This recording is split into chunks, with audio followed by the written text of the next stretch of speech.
Good morning, folks. My name is Kurt Hitzman, County Court Judge here in Hernando County. You folks are here for your first appearance. Purpose of the first appearance is so that you may be informed of the charges against you. I'll determine if probable cause exists for those charges. Probable cause simply means it's more likely than not that a crime has occurred. More likely than not, you're the person who committed that crime. Of course, as you stand before me this morning, I presume that you're innocent of these allegations. That presumption of innocence will stay with you through every stage of the proceedings unless and until the state attorney's office is able to prove the charges against you beyond and to the exclusion of a reasonable doubt. We'll set your conditions of pretrial release this morning. That is your bail or your bond. In most cases, you've had a bond set already pursuant to the bond schedule here in the 5th Judicial Circuit or the warrant which led to your arrest.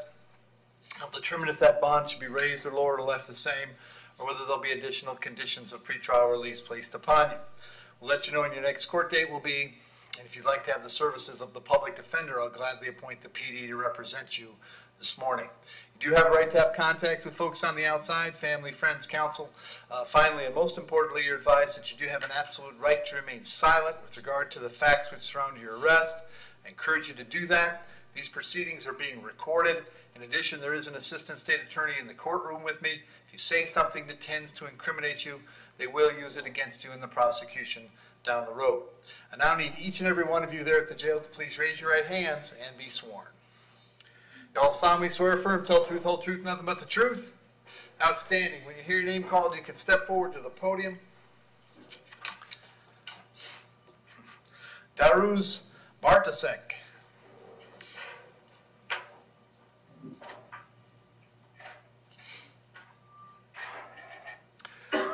Morning. I'm sure that I butchered your name, and I apologize. What's your date of birth, sir? 2/24/89. All right. I have a warrant for you out of Sumter County. Judge that signed that warrant found probable cause for 2 charges. It's possession of controlled substance, possession of methamphetamine, and they set your bond at no bond. I can't change that, unfortunately. We'll let the folks in Sumter know you're here and ready to go. Give them 5 days to come get you. If for some strange reason you're still here in 5 days, they'll bring you back to see me, okay? All right. Thank you.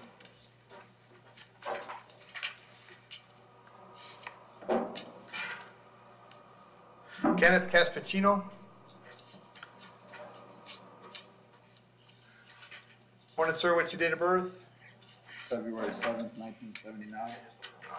I have 4 charges today. I have operating an illegal lottery, playing games of chance by lot, gambling, possession of machines, and gambling, keeping of a gambling house. There's probable cause for those charges. As to those charges, you want to represent yourself, you're going to hire private counsel, or would you like the public defender? Public defender. I'll appoint the PD, state. It's a reckless driving from 2010. All right. And Ken, I have an address for you on Horizon Drive in Spring Hill. Is that where you live? Yes, sir. How long you been there? 6 years. You working these days? Not at the moment, no. I'm going to set your bond at $500 on each count, so the total is $2,000. We'll have you back in court on the 12th of January. Make sure that you go see the public defender when you get out, all right? Yes, sir. Thank you. Andrew Camano. Your Honor, he's currently in the hospital. Oh, okay. I'll find probable cause for his 2 charges. I'll appoint the public defender. Any significant history for him? No, Your Honor. I'll set the bond at $1,000 on the burglary and $500 on the resisting. We'll have him back in court on the 12th of January. And Michael Cunningham. Morning, Michael. Date of birth? 8364. Michael, you're here on a warrant that I signed because you failed to appear on a driving on a suspended license. Steve, is this something he can resolve today? I don't have any of the paperwork, Judge, and I just received the arrest affidavit this morning, so I don't even have his criminal history. He has very little driving history. All right. I don't even know that they're lying charges. All right. So, Mike, where you been staying lately? Well, we left your house, so I've been staying in the car, but now we've got a place on Kansas Road. Okay. I'll tell you what I'm going to do. Mike, I'll release you on your own recognizance today, because I think we can resolve your case quickly once the state has a chance to look at it. And I Yes, we don't can. think you need a lawyer just yet, so we won't do that. But I need you to come back and see me in courtroom B on the 11th of January, okay? Yes, sir. If you do I that, know I lost it. I know I lost the ticket last time. I couldn't find it. I'm sorry. And, okay, well, this one's easy, 111, all right? yep. Be here at 9 o'clock. I'm sure we'll get your case resolved, and you can put this behind you, okay? Thank you. All right, we'll see you in January, Mike.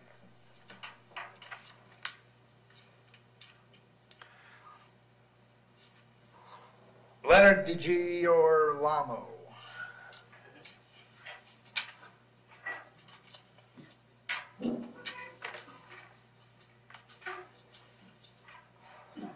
Afternoon, sir. What's your date of birth? Good morning. 12/17/57. All right, I've got an aggravated battery with a weapon and use of a firearm while under the influence of alcohol. There's probable cause for the charges. As to those charges, you want to represent yourself. You're going to hire private counsel. Would you like the public defender? Public defender, please. I'll appoint the PD. State. Judge, he has 2 DUIs, one from 2020 and one from 2011. Excuse me? Okay. And that's it? Yes, Judge, but in this case, the victim What's did actually my, get bond? shot. When he shot through the door, it actually did graze her. Right. Also, the sheriff's officer. You know what my bond is, sir? Sir, Trying to he'll get address his that. Stop protection talking. order. Right. And so we would ask that he have no contact with the victim, and if he could be held till 4 p.m. so they can serve that on him and go out Will to do. the house and obtain the firearms. Will do. Leonard, I got an address for you on December Lane. Is that where you live? Yes. How long have you lived there?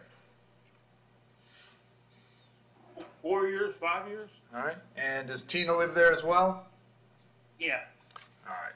Are you working at all these days? No, I'm retired.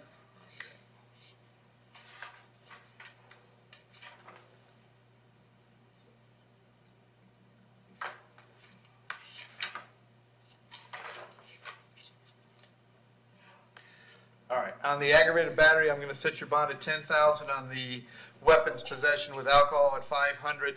Condition of your bond, Leonard, is that while this charge is pending, you're going to have no contact with Tina. No contact means no contact of any kind. You don't call, you don't write, you don't email, you don't text message. You don't have a third person contact her. Don't contact her through social media. Don't go where she lives. Don't go where she works. Any way that you might imagine having contact with her, I forbid you to do that. If you have contact, your bond can be revoked and you can be held without bond until the charges are resolved. It means no contact even if she wants to contact. So if you answer your phone and hear her voice, you should hang up. If you're out and about and see her, you should turn around and run the other way. You need to understand that she cannot drop the charges against you. That's not a decision she gets to make. She may go to the state attorney's office and ask them to drop the charges. She may tell them she's not interested in pursuing this, but that decision belongs solely to the assistant state attorney handling your case. So unless that person or the judge on your case or your lawyer tell you the charges are dropped, you should assume they are not dropped and you should not have contact. I'm going to hold you until 4 o'clock this afternoon so that either she can serve you with an injunction or the state can serve you with a risk protection order, whatever comes first. I'll have you back in court on the 12th of January. If you bond out, Leonard, as far as that address on December Lane is concerned, because Tina lives there, you'd have to find someplace else to stay. You could go by one time to collect your things, your clothes, your toothbrush, whatever you need, wherever you plan to go. But to do that, you'd have to contact the sheriff's office first, and then they would arrange a time to meet you there. I'll have you back in court on January 12th. If you bond out, you should go see the PD. If you can't bond out, they're going to come see you at jail, all right? Thank you. Thank you. Anthony Gleason.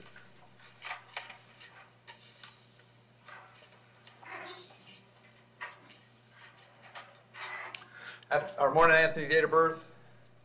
February 7, 1989. Anthony, I have 2 counts of battery on a detainee. There's probable cause for those charges. As to those charges, you're going to represent yourself. You're going to hire private counsel. Would you like the public defender? PD. I'll point the PD. State.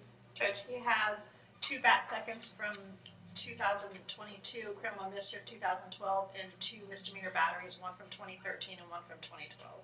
Okay. All right, Anthony, I'm going to leave the bond per the schedule on these, $2,000 on each count. They're both coming back on January 12th. If you're not able to be out by then, the PD will come see you, okay? Yes, sir. Thank you.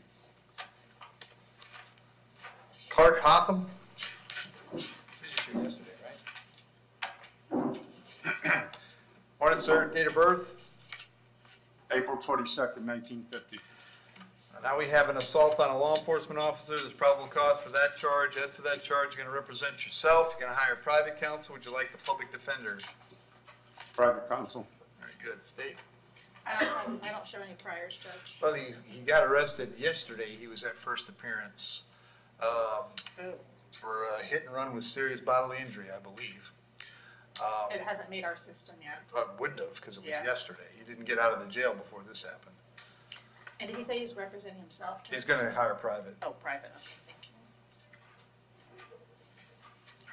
I'm going to leave the bond at the $1,000. This one's coming back on the 11th of January. All right, sir? Okay. Thank you. Brandon Schofield.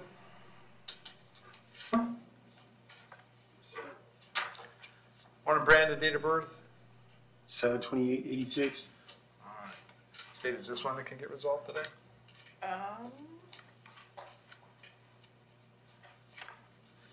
Yes. Also, his driving record is not bad. There's a lot of issues with child support. Yes. And he's got prior from '07 on to Dwellers. Yeah, I do show that, Judge. He has like a felony petty theft, I think, as far as felonies go, and a couple misdemeanors, but yes, that's fine. Okay. Brandon, you want to take time served, get this done today? Yes, sir. You understand by entering a plea today, you give up the right to have a trial by jury, the right to confront the witnesses against you, right to remain silent, but you want to give up those rights so we can take care of this today? Yes, sir. As to the charge that you drove knowing your license was suspended or revoked, how do you wish to plead? You can plead no contest. No contest? Accept that plea, find it was freely and voluntarily made, I'll adjudicate you guilty, sentence you to 2 days in the county jail, credit 2 days served. Finding court cost is $450, cost of incarceration, but that takes care of it, Brandon. If there's nothing else keeping you in the jail, you'll be released today, all right? Thank you, sir. Thank you, good luck. Mike Seabold. Morning, Mike. Morning, Your Honor. Date of birth? 6/22/82. All right, so Mike, this was a writ of bodily attachment, means a child support hearing officer and a circuit judge determined you owe some child support. They set your cash purge at $1,370. Is that an amount of money you got, Michael?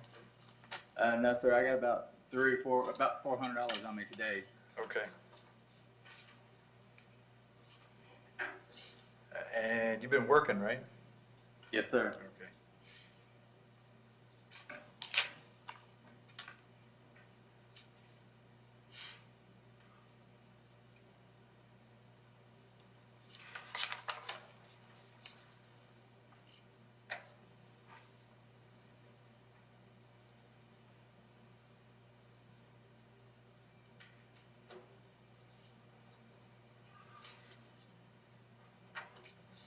All right, so I'll find you're in contempt for the failure to pay child support. Sanction for the contempt is 10 days in the county jail or until you pay a $100 cash purge. So $100 cash gets you out, all right, Mike?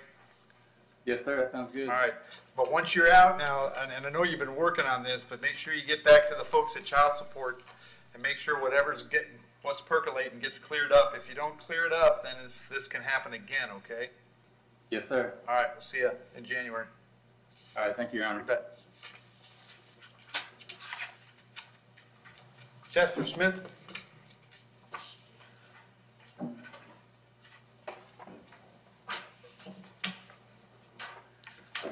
Morning, Chester. What's your date of birth? 9/22/70. All right, Chester, I got 2 charges today. I've got driving on a suspended license and unregistered motor vehicle. Hang on a sec.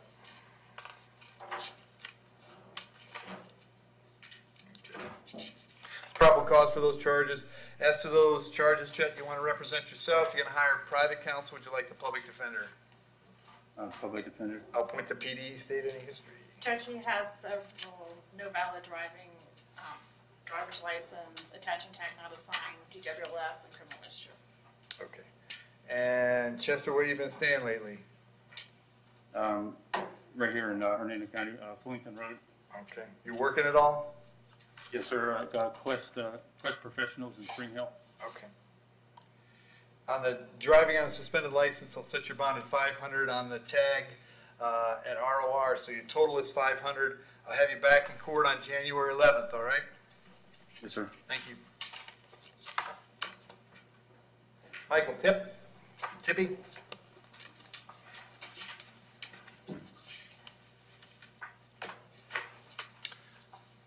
Morning, Michael, date of birth?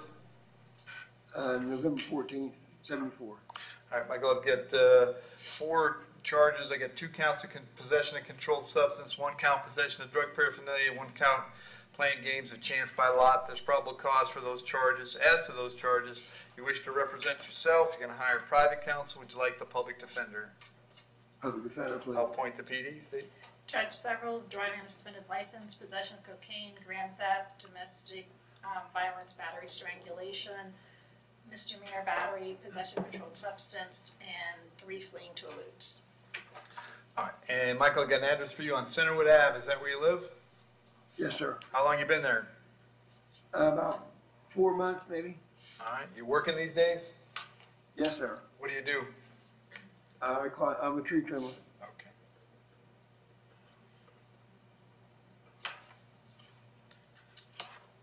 All right. I'm going to set the bond at $1,000 on each of the 4 charges, so it's a total of $4,000. I'm going to have you back on all of them. Looks like on the really?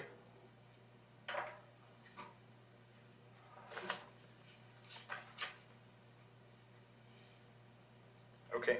I'll have you back on the games at chance. They ought to be. They're all. That's a misdemeanor. That's why.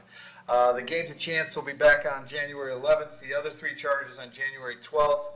If you get out, Michael, very important that you contact the public defender. Okay? Yes, sir. Thank you.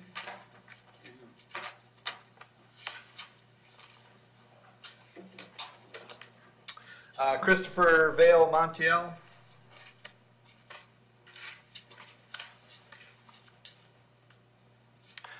Morning, sir. What's your date of birth? May 14th, 93. Chris, I have a warrant for you signed by Judge Toner. He found probable cause for 2 charges, a battery being domestic in nature and a criminal mischief. As to those charges, you wish to represent yourself. You're going to hire private counsel. Would you like the public defender? I got public defender. I'll appoint the PD, Steve. 2 prior petty thefts and a trespass. And Chris, I have an address for you on Wellington Road. Is that where you live? Yes. How long you been there? Couple months. All right. You working at all? Yes. What are you doing? I got 2 jobs. I own my own mobile detailing company, and I'm partners with Cali Street Tacos. Okay. I'll set your bond at 500 on each count. That's a total of 1,000. Condition of the bond is that you have no contact with Jamie Sosa. Did you hear me explain no contact earlier? Yes. Do you understand that? Yes. Very good. Have you back in court on the 11th of January. Very important that you contact the public defender when you get out, all right? All right. Thank you. And David Stauffer.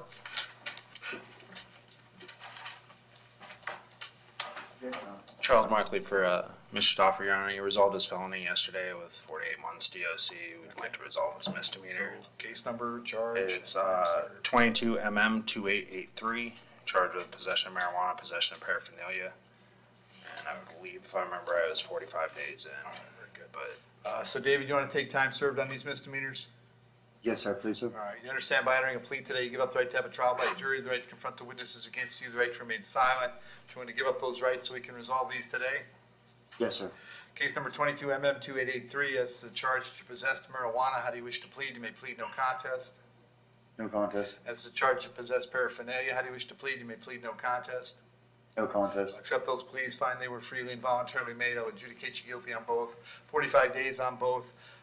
Credit for 45 served on both. Finding court costs on count 1 is $575. Count 2 is $103. $100 for the public defender. I will not order costs of incarceration, as they surely did that in circuit court. That takes care of this case. If there's nothing else keeping you in the jail, you're free to go wherever you got to go next, all right? Yes, Your sir. Honor, can we put on the dispo that we are actually appointed? Because we were temporarily appointed. There was an incomplete application. There is now a complete application with his felony. All right. I think you're Okay. appointed. Very good. All right, thanks, David. Thanks, Bill. Good afternoon, folks. My name is Kurt Hitzman, County Court Judge here in Hernando County. You folks are here for your first appearance. Purpose of the first appearance is so that you may be informed of the charges against you. I'll determine if probable cause exists for those charges. Probable cause simply means it's more likely than not that a crime has occurred, more likely than not for the person who committed that crime. Of course, as you stand before me this afternoon, I presume that you're innocent of these allegations. That presumption of innocence stays with you through every stage of the proceedings unless and until the State Attorney's Office can prove the charges against you beyond and to the exclusion of a reasonable doubt. We'll set your conditions of pretrial release today, that is your bail or your bond. In most cases, you've had a bond set already pursuant to the bond schedule here in the 5th Judicial Circuit of the warrant which led to your arrest. I'll determine if that bond should be raised or lowered or left the same, or whether there'll be additional conditions of pretrial release placed upon you. We'll let you know when your next court date will be, and if you'd like to have the services of the public defender, I'll gladly appoint the PD to represent you this afternoon. You do have a right to have contact with folks on the outside, family, friends, counsel. Finally, and most importantly, you're advised that you do have an absolute right to remain silent with regard to the facts which surround your arrest. I encourage you to do that. These proceedings are being recorded. In addition, there is an assistant state attorney in the courtroom with me. If you say something that tends to incriminate you, they will use it against you in the prosecution down the road. I now need each and every one of you there to please raise your right hands and be sworn. You all solemnly swear affirm, tell truth, whole truth, nothing but the truth. Outstanding. When you hear your name called, you can step forward to the podium. Kim Cash.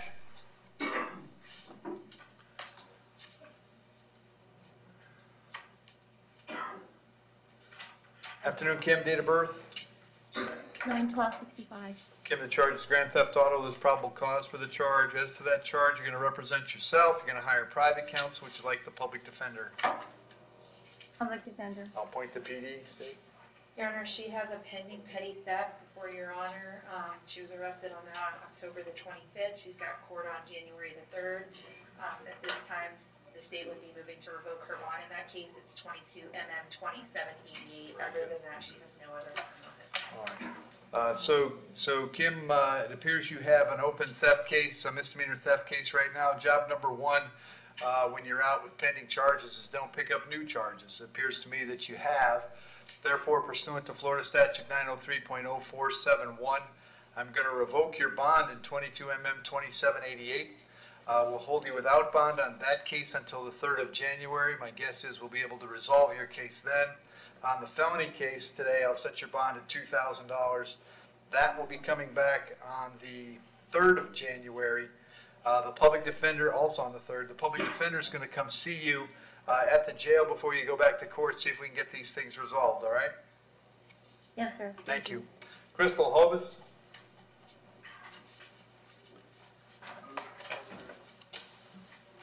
Afternoon, Crystal. What's your date of birth? 7892. All right, Crystal, I have a number of charges here today. I have loitering and prowling. I've got trafficking in cocaine, trafficking in methamphetamine. That's it, meth. Possession of controlled substance, fentanyl, possession of controlled substance, clonazepam, possession of felony amount of marijuana, possession of drug paraphernalia, resisting without violence. There's probable cause for all of those charges. As to those charges, you wish to represent yourself, you're going to hire private counsel. Would you like the public defender? Public defender. I'll point the PD, state. She has a Thank littering you. and path prowling from 21, adjudication and possession of controlled substance from 21, introduction of contraband from 21, paraphernalia from 21, battery from 18, burg dwelling from 18, trespass from 16, resisting without violence from 16, criminal mischief from 16, a withhold on a burg dwelling from 2017, and then a petty theft adjudication. Everything I mentioned was adjudication except the one withhold. That's all. Crystal, I have an address for you on Sugarfoot Drive in Spring Hill. Is that where you live? Correct. How long have you been there? 2 or 3 years. All right. Are you working it all these days? Not right now. Okay. I'm going to leave your bonds per the schedule. It's $1,000 on the misdemeanor, $50,000 on each of the 2 trafficking cases, $2,000 on the controlled substances, and $1,000 on each of the remaining misdemeanors for a total of $108,000. You'll be back in court on the 3rd of January. If you're not able to bond out, the PD will come see you before court, all right? All right. Thank you. Victoria Joseph.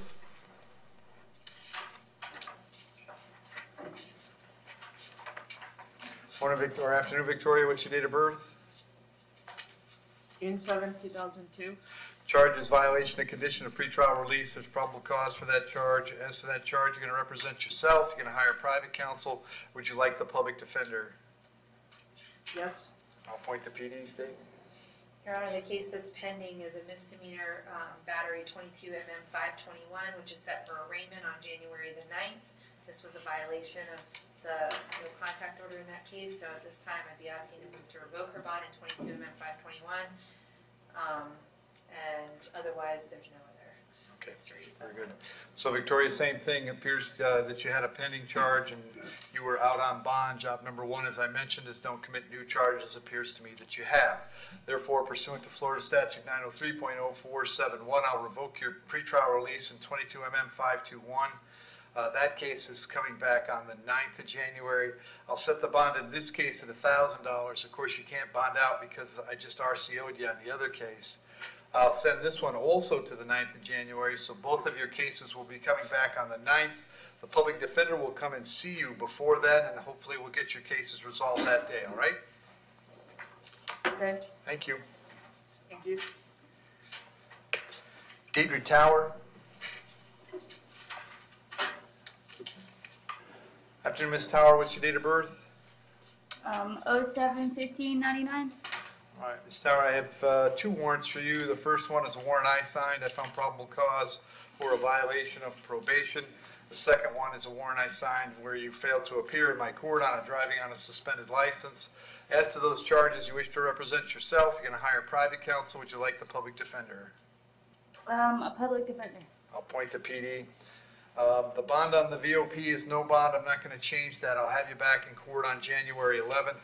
On the driving case, I'll leave the bond at the $2,000 per the warrant. That will also come back on the January 11th date. The PD will come see you, and I suspect we'll be able to resolve your case on both cases on January 11th, all right? All right, yes, sir. Thank you. Lindsay Tower. Afternoon, Lindsay. Date of birth? 11/2/87. All right, Lindsay, you're here on a writ of bodily attachment. That means that you, a child support hearing officer and a circuit judge determined that you owe some child support. They set a cash purge of $820. Do you have $820, Lindsay? No. Are you working these days? No. All right. How long has it been since you worked?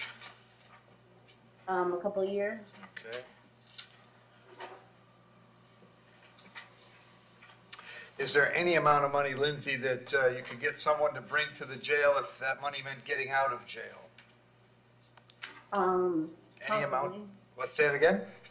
Possibly. Okay. How much? Maybe 200. Okay.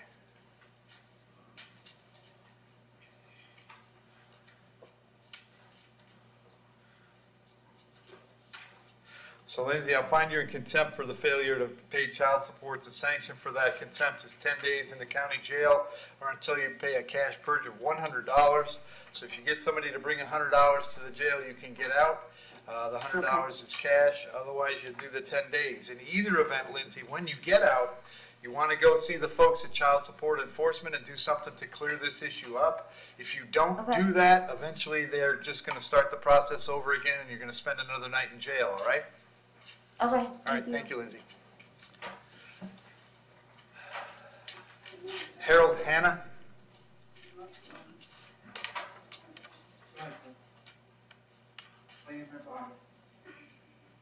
Morning, Harold. Date of birth? 1/31/83. Harold, this is an arrest for, it's 18 different counts of possession of child pornography and an enhancer on each of those 18. It amounts to, and one count of unlawful use of two-way communication device. It amounts to 37 counts. There's probable cause for all those accounts pursuant to a warrant that I believe I signed. As to those charges, you're going to represent yourself. You're going to hire private counsel. Would you like the public defender? Public defender. I'll appoint the PD. Any history, Stan? He has a 2014 ag assault with a deadly weapon and an armed false imprisonment, and he's got a pending, it's not an RCO situation, but he also has a lewd and lascivious and a child molestation charge pending that he was arraigned on last week. Not arraigned, he was brought to first appearance on that last week. Okay. All right. And Harold, I had an address for you on Esther Drive in Brooksville. Is that where you live? Correct. Were you working before you got arrested? No. Okay. I'm gonna leave the bonds per the schedule. It's a total of $185,000. Condition of the bonds is that were you able to bond out, you'd be subject to GPS monitoring, and you would have no contact whatsoever with any human being under the age of 18. I'll have you back in court on these charges on the 3rd of January. The public defender will come see you before then. All right. Thank you.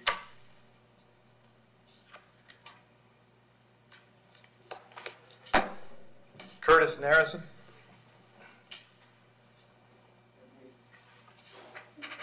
Moving your honor, second.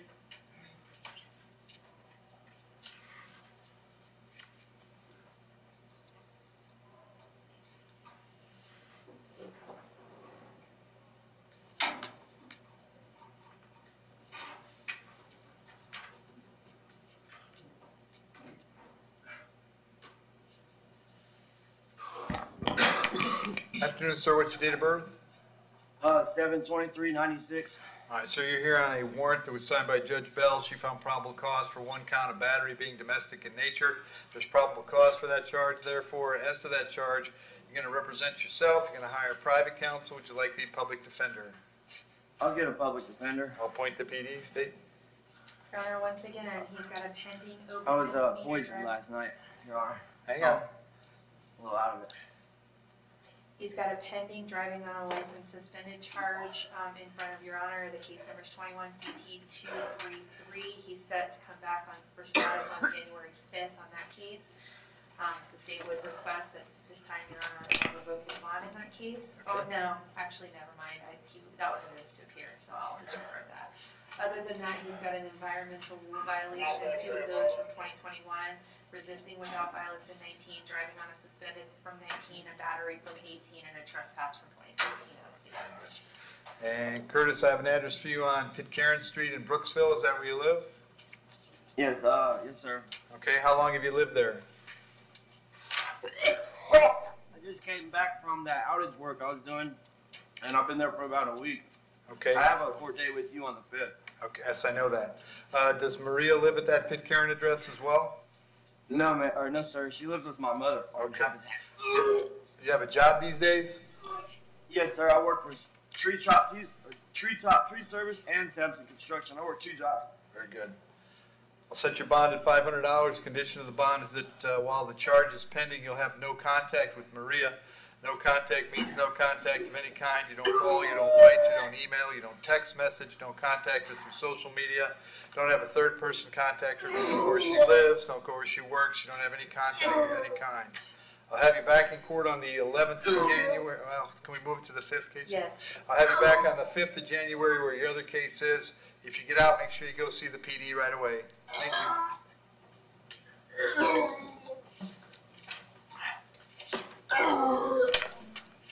Hakeem Thomas.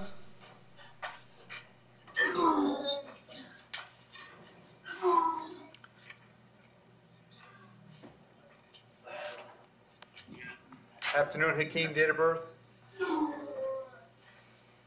January 3rd, 95. Hakeem, we have a warrant for you out of the state of Texas.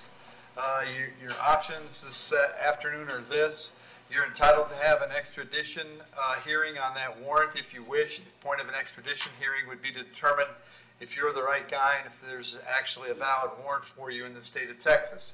That process can take in the neighborhood of 60 days to complete. While you were waiting for that process, you would stay right where you are in the Hernando County Jail till we get that done. If we do an extradition hearing and determine you are the right guy and Texas does have a warrant, then from that point they'd have 15 days to come and get you. You can waive your right to that hearing this afternoon if you wish. If you waive your right to the hearing, Texas will be informed today that they have 15 days to come and get you. If you're still here in 15 days, then they would bring you back to see me, and I'd find out if they're coming or what the problem is. So the answer I need from you today is, would you like an extradition hearing, or would you like me to put Texas on the clock right now? I would like them on the clock right now. Very good. But I've already had an extradition hearing like 15 days ago, and they're doing it again for another county. Isn't the same state? It should already be over with. Well, if it's a different charge, it's a different thing, Hakeem. So I don't know about the other one. I only know about this one. If you sign the waiver form right now, I'll get Texas going on this one.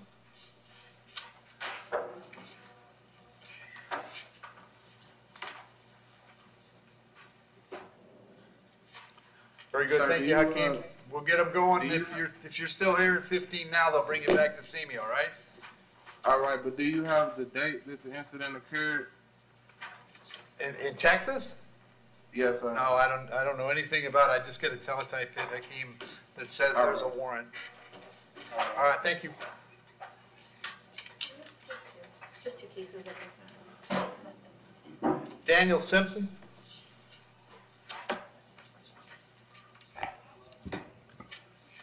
Yes, sir. I'm here, Your Honor. There you go. Afternoon, Daniel. What's your date of birth? 04/13/1994. Daniel, you're here on an order that was signed by Judge Barbie. He has ordered your bond revoked in case number 22, CF1256. Did you have an attorney representing you on that case, Daniel? I was in mental health court. Yes, I believe so. Okay. I'm going to appoint the public defender. So Judge Barbie is, like I said, ordered you held without bond, but I'll have you back in front of him next week on the 21st, okay? Yes, sir. Very good. Thank you, Daniel.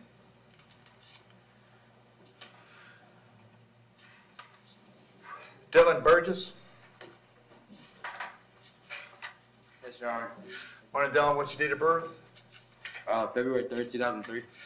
Dylan, I got 2 charges, dealing in stolen property and driving on a suspended license. There's probable cause for the charges. As to those charges, you wish to represent yourself. You're going to hire private counsel. Would you like the public defender? Let me have a public defender, please. I'll appoint the public defender. State any history. Only 2 withholds this earlier this year for possession of alcohol under 21 and possession of marijuana. All right. Dylan, I have an address for you on Piedmont Drive. Is that where you live? Yes, sir. Are you working these days? Yes, sir. I work for Tiffany's Remodeling Company. Okay.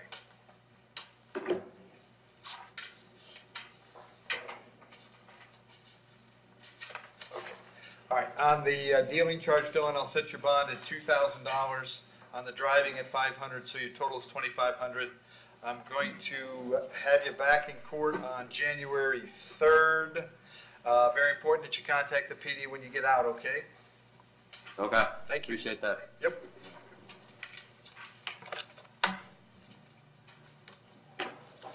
Michael Hodge.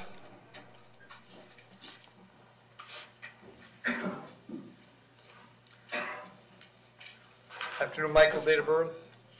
11/9/97. Michael, I've got a couple of new issues today. I've got a felony domestic battery by strangulation, burglary of a dwelling, resisting without violence, witness tampering, violation of an injunction, and possession of controlled substance. There's probable cause for those charges. As to those charges, you wish to represent yourself. You're going to hire private counsel. Would you like the public defender? Public defender. I'll point the PD. He's open. Yes, it's 22 CF 1803 for aggravated stalking, and at this time, the state would move to revoke his bond in that case. Additionally, I heard from the victim today, and she is very cooperative with prosecution and wishes to see him stay in So custody. he's in circuit court on the 29th, is that right? That is the date I have at 1:30 in front of Judge Schomer. Very good. All right, so Michael, same thing as we've done a couple of times today. When you have pending charges, don't pick up new charges. It appears to me that you have. Pursuant to Florida Statute 903.0471, I'm going to revoke your bond in 22 CF 1803. We'll hold you without bond at least until the 29th of December when you'll be back in court on that charge. The judge there has the ability to revisit your bond if he wants to. As to the new charges on the So I strangulation... can't bond out? Pardon me? You're saying I can't bond out? That's exactly correct. You're being held without bond on your older case. I'm going to set bonds on these new ones, but you'll be stuck at least until the 29th, and then the judge, it looks like Toner, if he wanted to reinstate your bond or something like that, he'd be able to do that, okay? The bond on the strangulation charge, I'll set at $5,000. The burglary is $25,000. Resisting $1,000. Tampering $5,000. The injunction violation $2,000. Condition that you have no contact with the alleged victim. On the controlled substance, I'll leave the bond at the $2,000. Everything's coming back on the 29th. Public defender will come see you before then. All right? Okay. Thank you. Matthew Pate.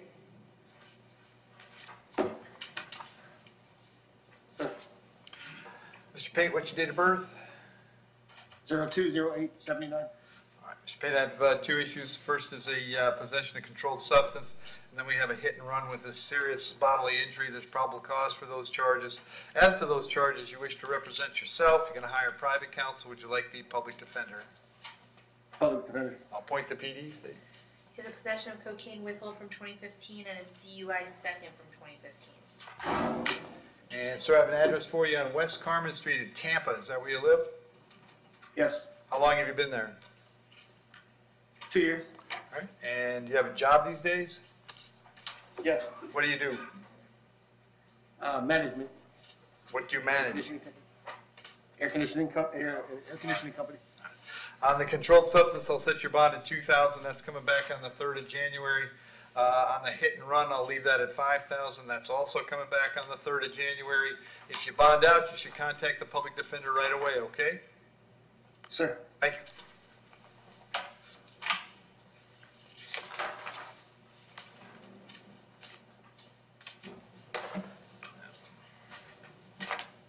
John Shields.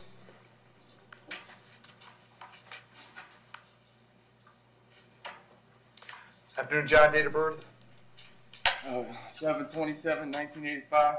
John, I got 3 charges today. I've got remove or alter the serial number on a firearm, possession of a firearm by a felon, and trafficking in a controlled substance, in this case heroin. There's probable cause for those charges. As to those charges, you wish to represent yourself. You're going to hire private counsel. Would you like the public defender? At this time, I'd like to get a public defender. I'll appoint the public defender, Steve. Okay. 2017 burglary of a structure and possession of burglary tools.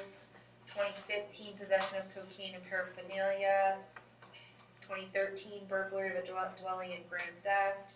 2012 sale of drugs, possession of drugs, and then he's got continued history that goes beyond 2007. John, I have an address for you on Marchmont Circle in Dade City. Is that where you live? Yeah. How long you been there? A couple months now. All right. Are you working these days? Yes, sir. What do you do? I cut concrete for Captain Concrete Cutting in Tampa. Going to leave your bonds per the schedules, $5,000 on the serial number, $10,000 on the possession, and $25 on the trafficking. That's a total of $40. You'll be back in court on the 12th of January. If you're not able to bond out, the PD will come see you before then, okay? Okay. Thank you. Demetrius Smiley.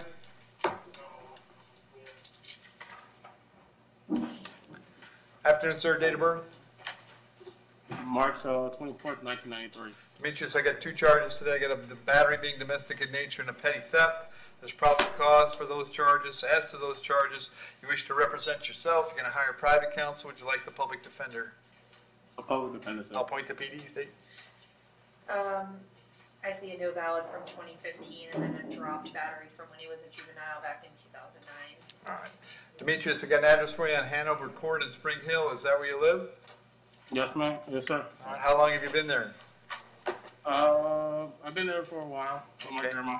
Okay. Does Miss Anthony live there as well? Yes, she does. Okay. My grandma was supposed to get a restraining order against her. Okay, but she was there yesterday, right? Yes. Okay. Are you working these days, Demetrius?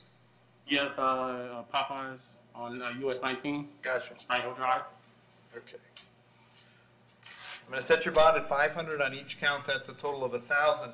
Condition of bond on the first count is that you not have any contact with Miss Anthony. No contact means no contact of any kind. You don't call, you don't write, you don't email, you don't text message, don't contact her through social media. Don't go where she lives, don't go where she works, don't have a third person contact her. Any way that you might imagine having contact with her, I forbid you to do that. If you have contact and we find out about it, your bond can be revoked and you can be held without bond until the charges are resolved. It means no contact even if she wants the contact. So if you answer your phone and hear her voice, you should hang up. If you're out and about and see her, you should turn around and run the other way. You need to understand that she cannot drop the charges against you. That's not a decision she gets to make.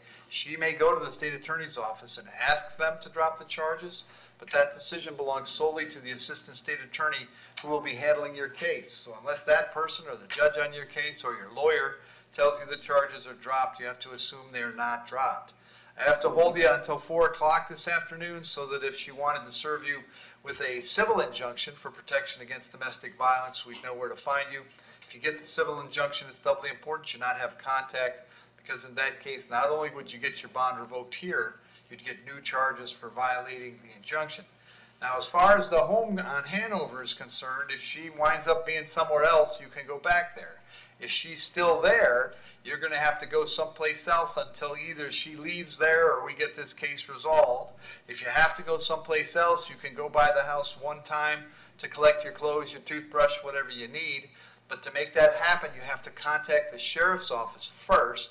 They'll arrange to meet you there with a deputy who will stand by while you get your things and get going where you're going.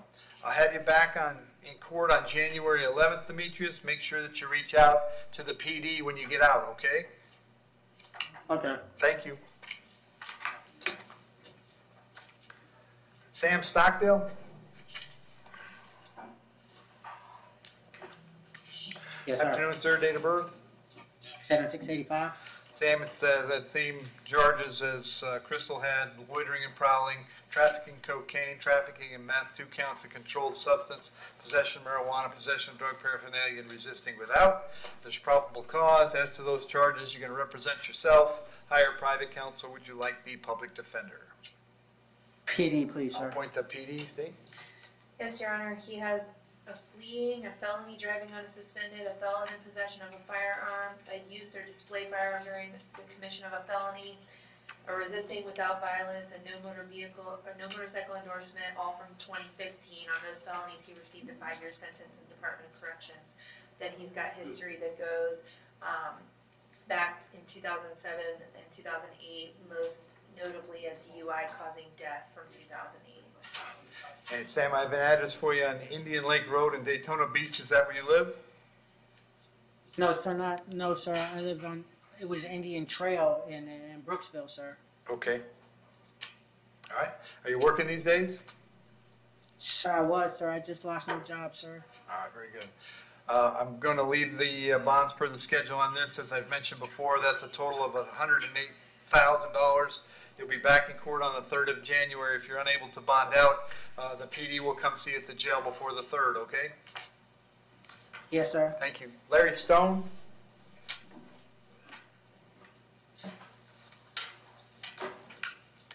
Afternoon, Larry. Date of birth? April 26, 1963. Oh, Larry, I have a warrant for you signed by Judge Merritt. He found probable cause for 1 count of violation of pretrial release, and then we also have another count of violation of condition of pretrial release. There's probable cause for that one as well. As to those charges, you wish to represent yourself, you're going to hire private counsel. Would you like the public defender?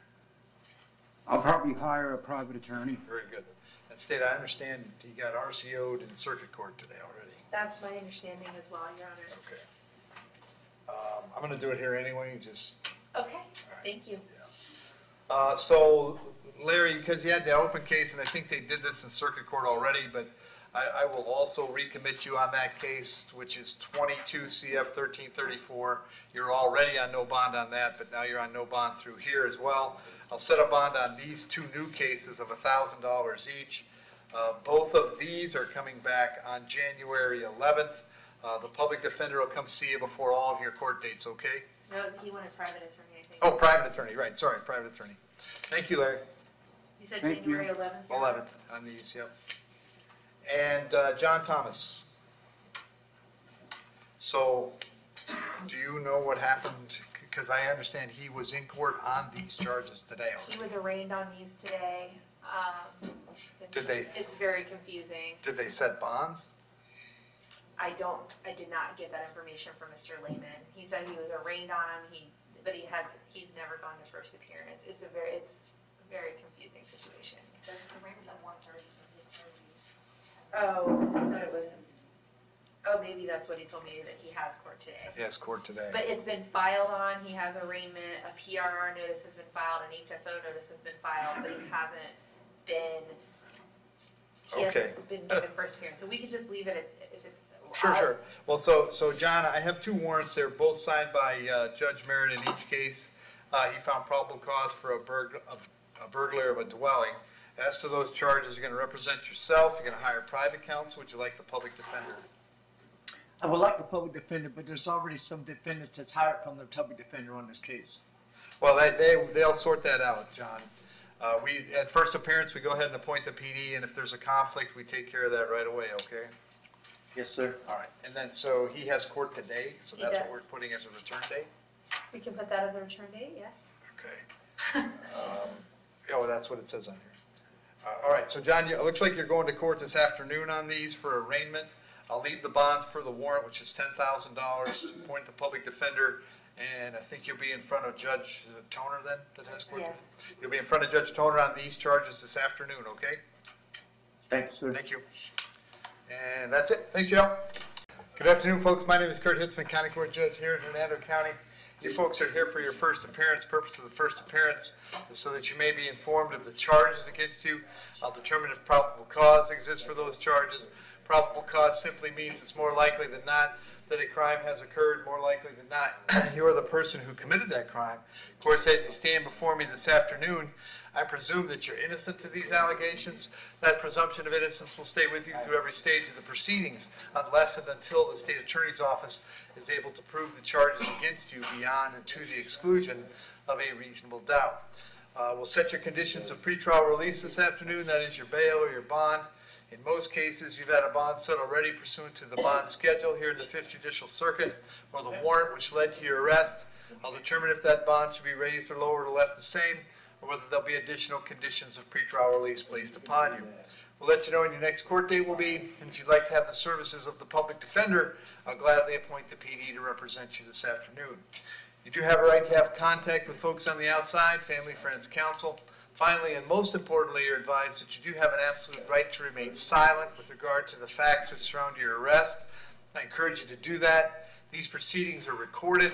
In addition, there is an assistant state attorney in the courtroom with me. If you say something that tends to incriminate you, they will use it against you in the prosecution down the road.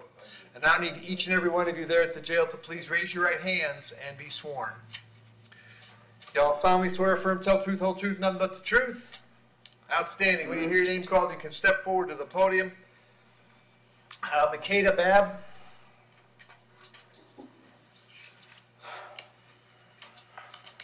Afternoon, Ms. Babb. What's your date of birth? 10/10/1995. Ms. Babb, I have Warren Free out of Hillsborough County. A judge down there found probable cause for criminal mischief, witness tampering, and burglary of a conveyance, and set your bond at no bond. Because it's an out-of-county warrant, I can't change that bond. We'll let the folks in Hillsborough County know that you're here and ready to go. I'll give them 5 days to come pick you up. If you're still here in 5, they'll bring you back to see me, and I'll find out what the holdup is, all right? Thank you. Oh, sorry. Brandy Flemings. Afternoon, Brandy, date of birth? 7/26/84. Brandy, the charge is battery on a detainee. There's probable cause for the charge. As to that charge, you want to represent yourself. You're going to hire private counsel. Would you like the public defender? Yes, sir. I'll appoint the PD, State. She does have an open battery on 2022 MM3230. The date of offense was December 1st, so the state would be asking for her Well, that's why bond. she's in jail. Yes, Your Honor. And then I have her criminal history as well, Your Honor. That's okay. Okay. Brandy, are you waiting to go to court on that other charge? Or are you serving a sentence? What's going on? I go to court for the battery I'm in here for on January 6th. But Okay. they told me the new court date was January 3rd for this one. Right, yeah, because they're going to be in different courts, Brandy. Unfortunately, I can't sync them up because one's a misdemeanor and one's a felony. So I'll leave the bond on this one at $2,000. You'll be back in court on this one on the 3rd. If you get it resolved, I'll see you on the 6th, and we can probably resolve your other case as well, all right? I have a question. Is there a way that I can resolve the battery on a detainee today and No, unfortunately, Brandy, no, because that's a felony case, and I don't get to do those at first appearance. Your lawyer will have to come see you and see if they can get it resolved in front of a felony judge, all right? All right, yes, sir. Thank you.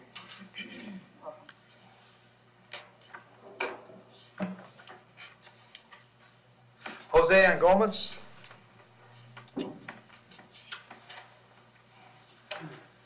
Afternoon, sir. Date of birth? 05/2/69. Jose, I have two charges today, felony domestic battery by strangulation and a domestic simple battery. As to those charges, there's probable cause. You want to represent yourself, you're going to hire private counsel, would you like the public defender? A public defender. I'll appoint the PD, Steve.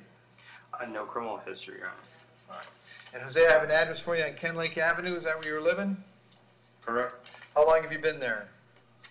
5 years. All right. And was Miss Cologne living there as well? Yes. All right. Are you working these days? Stay at home dad. Okay. When's the last time you worked outside of the home? 2 or 3 months ago. Okay.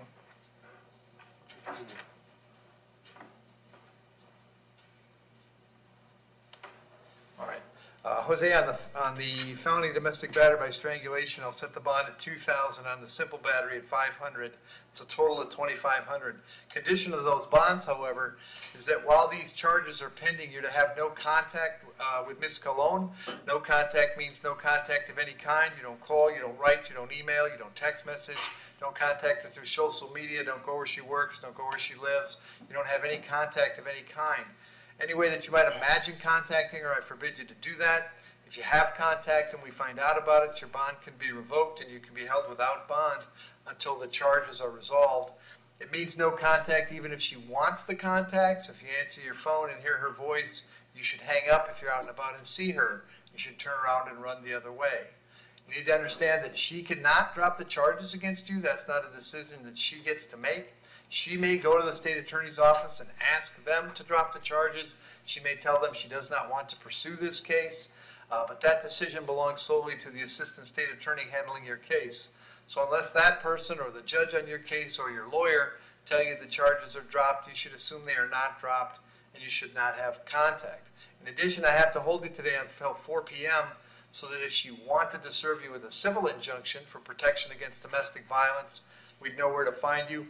If you get the civil injunction, it's doubly important you not have contact because in that case, not only would you get your bond revoked here, but you'd get new charges for violating the injunction. As far as the home on Ken Lake goes, as long as Ms. Cologne is living there, you'll have to find somewhere else to stay until we get this case resolved. You may go by the house one time to collect your things, your clothes, your toothbrush, whatever you need for wherever you plan to stay. To do that, however, you must contact the sheriff's office first. They would arrange a time to meet you there with a deputy who'll stand by while you get your things and get going where you're going. I'm going to have you back in court on January 3rd. Very important that you reach out to the public defender before then, okay? Okay. Thank you. Thank you. Jace Croft.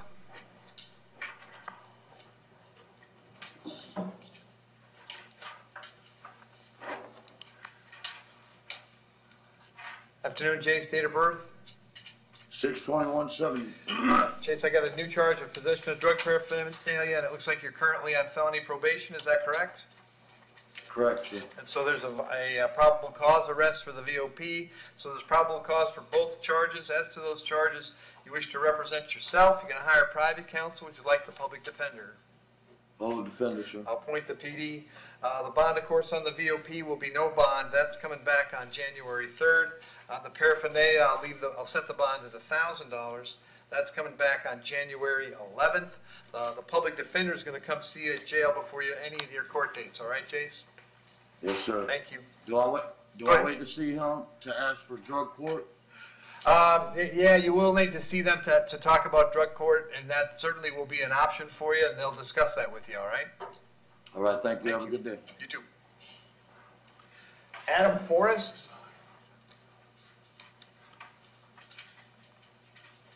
Afternoon, Adam. Date of birth? 2/16/82. Adam, you're here in a charge of felony domestic battery by strangulation. There's probable cause for the charge. As to that charge, you wish to represent yourself. You're going to hire private counsel. Would you like me to appoint the public defender? Public defender. I'll appoint the PD, Steve. A battery withhold in 2019 and no other history.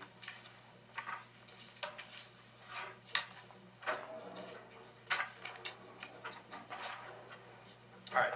And so, Adam, I have an address for you on Tree Haven Drive in Spring Hill. Is that where you live? No, I live at Fish Cove Drive in Spring Hill. Okay. All right. And do you live with Miss Linsalata? Yes, I do. Okay. You working these days? Not currently. Okay, how long has it been since you worked? About 4 or 5 months. I had a bad accident. My legs Okay. messed up. Gotcha. All right, I'm gonna set your bond at 2,000. Condition of the bond is that you have no contact with Ms. Lynn Salata. Did you hear me explain no contact a moment ago? Yes, sir. Did you understand that?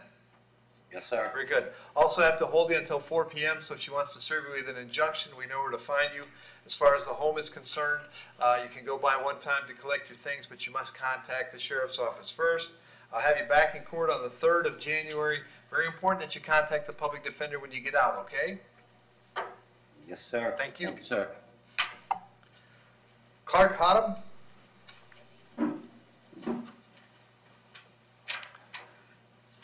Afternoon, sir. What's your date of birth? April 22nd, 1950.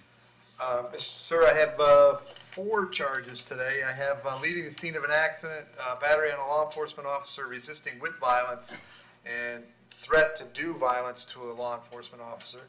There's probable cause for those charges. As to those charges, you wish to represent yourself. You're going to hire private counsel. Would you like the public defender? Hire private counsel. Very good. State? No criminal history for a very long time. All right. And sir, I have an address for you on Bethany Lane in Weeki Wachee. Is that where you live? Yes. How long have you lived there? We've been in that house probably 3 years. All right. Are you working these days? I'm retired. Very good. I'm going to set your bonds per the schedule, which is $500 on the leaving, $5,000 on the 2 felonies, and $2,500 on the written or the threat of intimidation. It's a total of $13,000. We'll have you back in court on the 3rd of January. Very important that you share that date with your attorney, okay? Okay. Thank you. William Johnson.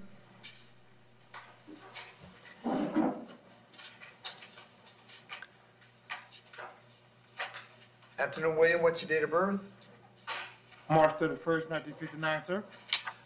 William, I have a charge of aggravated battery. There's probable cause for the charge. As to that charge, you wish to represent yourself. You're going to hire private counsel. Would you like me to appoint the public defender? I have no choice but to hire a public lawyer. Okay. And state any history? A battery second or subsequent adjudication in 2012 in a bat Leo resisting without violence, disorderly conduct, and intro to contraband withhold in 2005. All right. And William, I have an address for you on Westwood Drive in Ridge Manor. Is that where you live?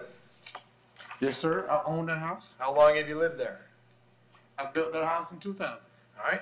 And does William Johnson II live there as well? He's currently being evicted, and he was in the yard to be evicted when he came back in the house and attacked and beat the hell out of me. That's what I did. I did not attack him. Did he live there? Did he live there yesterday? He was being evicted. Did he live there the day before yesterday? Yes, sir, he did. Okay. Are you working these days? I'm a retired, handicapped, disabled veteran. Okay.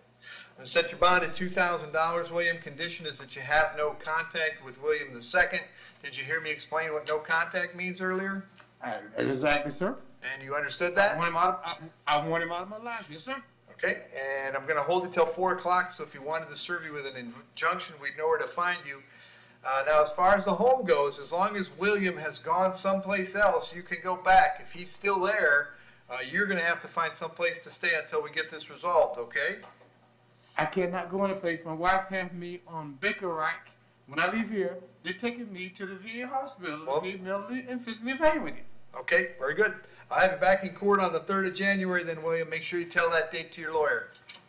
Thank you, sir. Thank you. You have a blessed day. Thank you. Was that a PD cast? Nope. Michael Jones.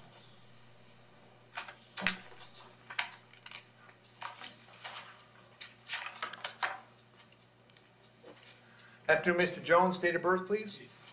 1/27/73. Mr. Jones, you're hearing a warrant that was signed by Judge Bell. She found probable cause for 2 charges, contributing to the delinquency and accessory after the fact to a felony of the 2nd degree. As to those charges, you wish to represent yourself. You're going to hire private counsel. Would you like the public defender? Public defender. I'll appoint the PD, State. A petty theft adjudication in 2019, a duelist adjudication in 17, a no valid DL withhold in 2010, leaving scene of the accident in 10, a possession of cannabis in 09, a duelist adjudication in 09, another duelist in 08, a resisting without violence withhold in 04, a false report withhold in 02. And Michael, I have an address for you on Cassandra Way in Dade City. Is that where you live? Yes, sir. How long you been there? About 5 months. All right. You working these days? I am. What do you do? I work for Smart for Circle K. Okay. Let me set your bond at $1,000 on each count, so the total is $2,000. I'll have you back in court on January 3rd. Make sure you check with the PD before that, okay? Okay. Thank you. Thank you. Charles Lisk. Afternoon, sir. What's your date of birth? 11/9/56. Charles, the charge is battery on a person 65 or older being domestic in nature. There's probable cause for the charge. As to that charge, you wish to represent yourself. You plan to hire private counsel. Would you like the public defender? Public defender. I'll appoint the PD. State. A duelist adjudication in 21, a disorderly intox 06, a DUI adjudication in 2000, a disorderly intoxication in 99. And Charles, the address I had for you is Heritage Avenue in Spring Hill. Is that where you live? Yes, sir. All right. How long have you been there? About 4 months. All right. Is that where Sandra lives as well? Yes, sir. All right. Are you working these days? No, sir. I'm on a Social Security disability. Very good. I'll set your bond then, Charles, at $1,000. Condition is that you have no contact with Sandra. Did you hear me explain no contact earlier? Yes, sir. I sure do. And did you understand that? Yes, sir. Very good. I'm going to hold you till 4 o'clock, so if she wants to serve you the injunction, we know where to find you. As far as that home on Heritage goes, as long as she stays there, you'll have to find somewhere else to stay. You can go by and pick up your things, but you must contact the sheriff's office first. I'm going to have you back in court on January 3rd. Very important that you reach out to the public defender before then, okay? Okay, thank you. Thank you. Elijah Reddings.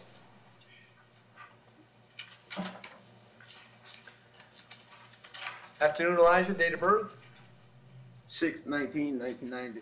Elijah, I have a warrant for you signed by Judge Merritt. He thinks you failed to appear in his courtroom on 3 charges, 2 counts of possession of controlled substance, 1 count of possession of marijuana. Did you have an attorney on those cases, Elijah? I did, but I need a public defender now. All right, I'm going to appoint the public defender for you. Judge Merritt set your bond at $5,000 on each count. I can't change those. So the total is $15,000. We'll have you back in front of Judge Merritt on the 3rd of January. If you get out, you should contact the PD right away. If you can't get out, they're going to come see you before court, okay? And Your Honor. Yeah. Yes. I just wanted to ask if we could either get to go back to the Merritt docket, C docket, it would either be 12/20 or January 17th, Your Honor. I'm going to leave it on the 3rd, Ben, just so he gets to see somebody first. Okay. And then you guys can sync it up from there. I don't want him to sit for a whole month before he gets to court. Okay, Your Honor. All right, so you'll be back on the 3rd, Elijah. All right. Thank you. Thomas Slattery?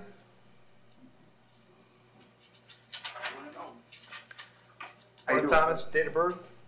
6/24/88. All right, Tom, you're here on a warrant that I signed. I found probable cause for an aggravated battery. As to that charge, you're going to represent yourself. You're going to hire private counsel. Would you like the public defender? Public defender. I'll appoint the PD. State. He currently has an open petty theft in Hernando County. He's got a possession of controlled substance, 2 counts of that, a marijuana paraphernalia adjudication in 2020, a selling of a controlled substance, possession of controlled substance, use of 2-way paraphernalia, and a duelist adjudication in 17. Another case of a sale, use of the 2-way and paraphernalia adjudication in 17. Another case with a sale, possession of controlled substance, sale, use of 2-way paraphernalia, 2 counts of that adjudication in 17.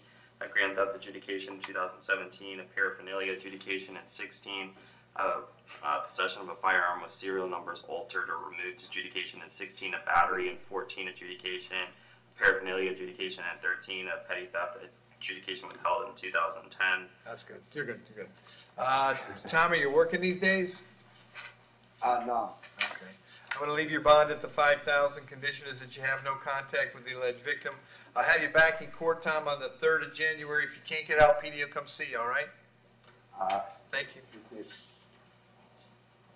Damian Washington. Morning, Damian, date of birth? 9/23/1979. All right, Damian, I have an order here signed by Judge Merritt. He revoked your bond in case number 22 CF1166. Did you have an attorney in that case, Damian? Yes, Julie Greenberg. All right, so I'll continue the appointment of the public defender for you, Damian. We're going to hold you without bond. You'll be back in front of Judge Merritt next week on the 20th of December, and your lawyer will come see you before you go to court, okay? Yes, sir. Very good, thank you. John Whitley? 20th, December 20th. Afternoon, John, what's your date of birth? 5/7/64. John, you're here on a warrant signed by Judge Merritt. He found probable cause for 1 count of ag stalking after injunction. As to that charge, you wish to represent yourself. You're going to hire private counsel. Would you like the public defender? Private counsel. Very good. Steve?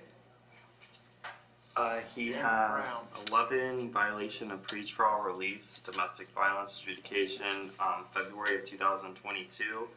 And then looks as he's currently in PTI, felony PTI for aggravated assault with a deadly weapon that he's not finished with yet.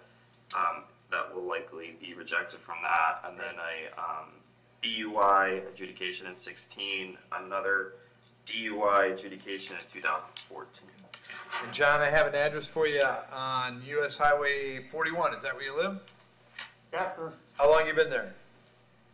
Just not even 3 days. All right. You got a job these days? No, I'm disabled, Your Honor. I'll set your bond at $5,000. Condition is that you have no contact with Lisa. Did you hear me explain no contact? Yes, sir. Did you understand that? I didn't have any contact. Okay. I'll have you back in court then on the 3rd of January. Make sure you tell that date to your lawyer, all right? I can get out $500 bucks? Yep. That's $5,000 bond? Yep. Thank you, Your Honor. You bet. Richard Young?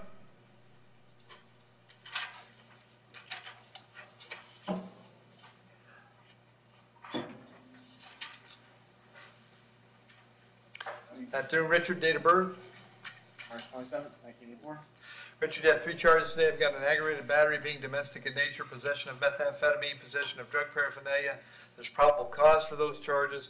As to those charges, you wish to represent yourself. You're going to hire private counsel. Would you like the public defender? Public defender. I'll appoint the PD, state. A paraphernalia adjudication in 2017, a Willis habitual traffic violator withhold in 07, a Willis adjudication in 04, a Willis adjudication in 04, and no other history. Sorry. And Richard, I have an address for you on Lake Lindsay Road. Is that where you live? Yeah. How long have you been there?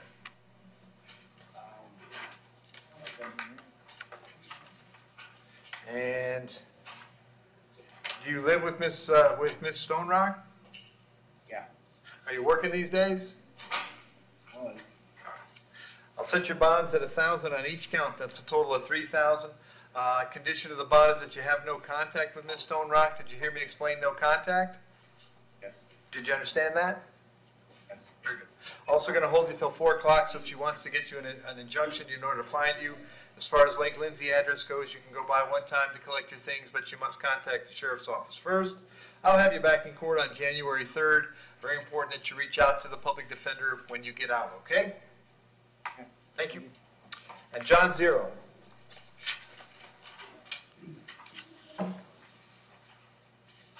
Afternoon, John, date of birth? 2872. John, I have a warrant here for you signed by Judge Bell. She found probable cause for 1 count of scheme to defraud. And then we have an arrest for resisting without. There's probable cause for those charges. As to those charges, you wish to represent yourself. You're going to hire private counsel. Would you like the public defender? A public defender. I'll appoint the PD, state. He did PTI for a burglar structure, petty theft, and loitering and prowling in 2021, and a burglar structure and a fraudulent use of identification information. And then he has a Dwellis adjudication in 2014, a failure to appear adjudication in 2010, a dealing in stolen property, a burglar conveyance adjudication in 2010, a as well as adjudication in 10, paraphernalia in 10, and that cocaine. You're good. John, I got an address for you on New Azora Road. Is that where you live? Yes, sir. How long you been there? 12 years. All right, you working these days? Yes, sir. What do you do? I'm the only breadwinner. I'm a pizza delivery driver. Okay. On the Right now, my folks, go ahead. right now, my folks ain't doing so well, so I can't see why I should. On the resisting, I'll set the bond at $500, John. On the scheme at 1,000, so the total is 1,500. The resisting case is coming back January 11th. The scheme is coming back January 3rd. If you get out, you should go see the PD right away, okay? Why can't I be released ROI, Your Honor? Because I decided to set your bonds at 500 and 1,000. Thank you. Thanks, Joe. Thanks, Your Honor. Good afternoon, everyone. You're here for your first appearance. The purpose of first appearance is so that you're informed of the charges against you. I will determine if probable cause exists for those charges. Probable cause means that it's more likely than not that a crime has occurred, and more likely than not that you're the person that committed that crime. Of course, as you stand before me this afternoon, I presume that you're innocent of those allegations, and that presumption of innocence will stay with you through every stage of the proceedings unless and until the Office of the State Attorney is able to prove the allegations against you beyond and to the exclusion of a reasonable doubt. We will set the conditions of pretrial release today, which is your bail or bond.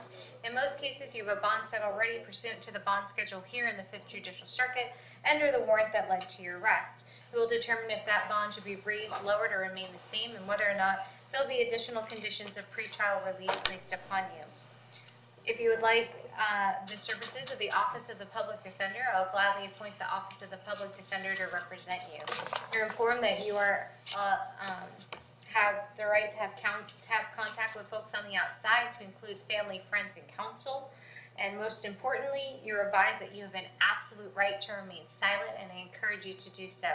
In fact, there is an assistant state attorney here in the courtroom with me this afternoon, and if you tend to say something that incriminates you, they will use it against you in the prosecution down the road. Now, may I please have each and every one of you raise your right hands to be sworn. Do you solemnly swear to tell the truth, the whole truth, and nothing but the truth? Thank you. When you hear your name, may you please step forward to the podium. Miss Jessica Neal.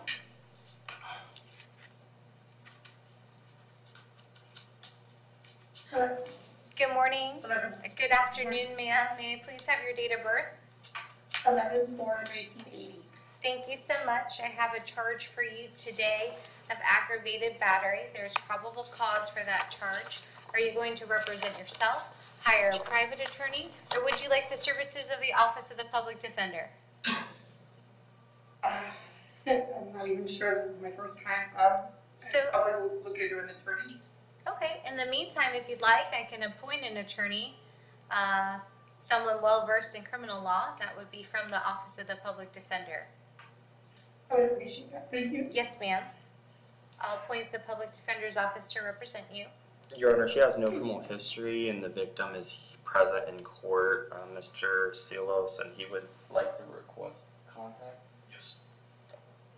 Mr. Silas, may you please like to come forward to the podium?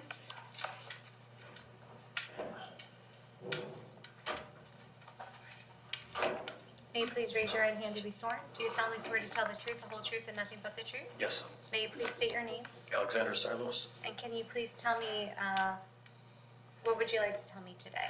I would like for her to come out. She doesn't need to be in the jail. And she's not a bad person. She's a good person. It was just a bad night, and it was not with anything that was like weapons that would hurt somebody. It was they were windshield wipers. And it's, that day when she was bad, it was because we went out for date night. I took her out to a French restaurant, went out karaokeing. She just drank a little bit too much, and then all of a sudden, whatever, maybe she just got mad at an argument that we had in the past. She came at me, and it wasn't whatever, to the point where she needs to be in jail anymore. Would for you, any time. and you would like to have contact with her? Yes, we've got a daughter that's disabled, and she's 6 years old, and she needs her mother. She really needs her mother. Honestly, she was crying in my arms and stuff the whole night. It was really sad. And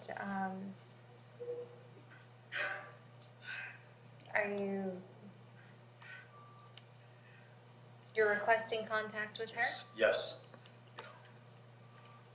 I love her, I love her a lot. And you do understand that I do have the ability today to order that no contact?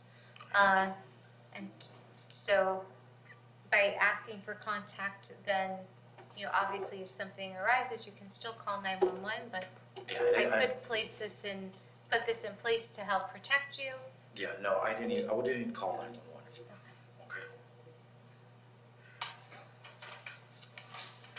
Okay. And no, I don't need protection. Yeah.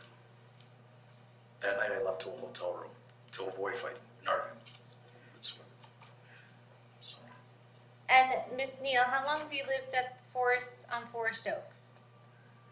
On and off since 2014. I left for a little while. And are you 2014. Are you currently working? Yeah, probably not anymore, but yes, I was. Okay. And what were you doing? I worked for Baker at an outpatient rehab facility.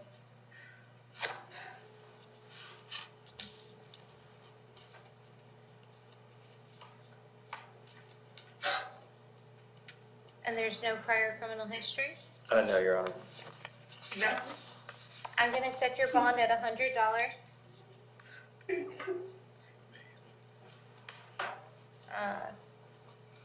I'm going to order peaceful contact. Thank you.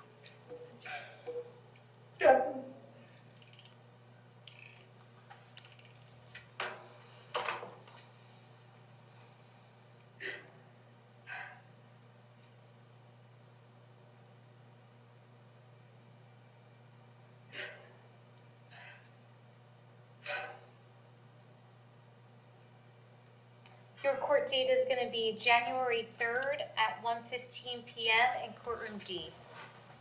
Yes, ma'am. Okay. All right, thank you so much. Thank you. Thank you.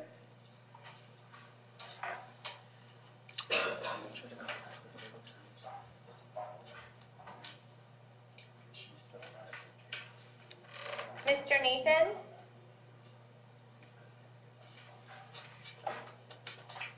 Good afternoon, sir.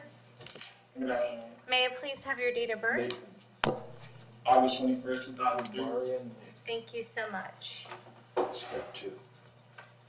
I have several matters for you this afternoon. I have a battery, by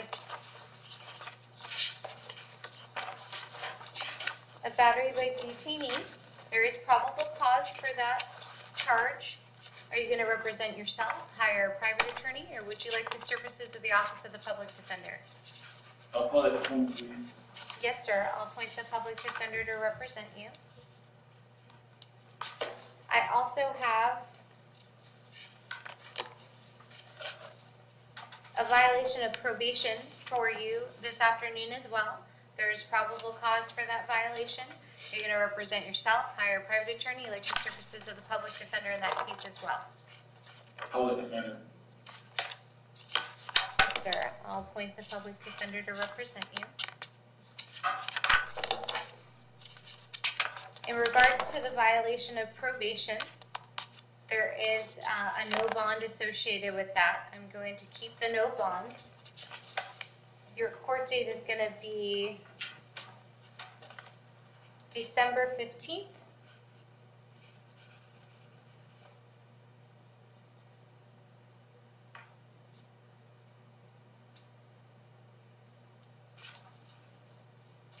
And if I may ask what time it is on the 15th? Is it 1:30? Thank you so much.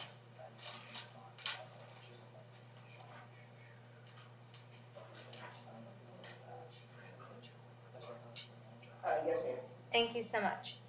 So I'm going to have you in court on December 15th at 1:30 p.m. in courtroom E in front of Judge Toner.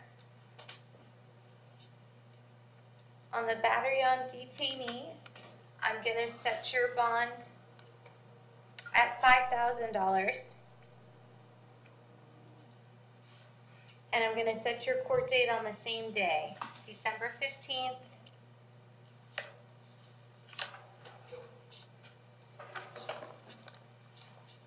At 1:30 p.m. in courtroom E. Okay?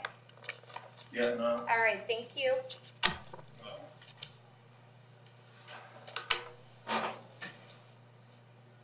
Mr. Slattery?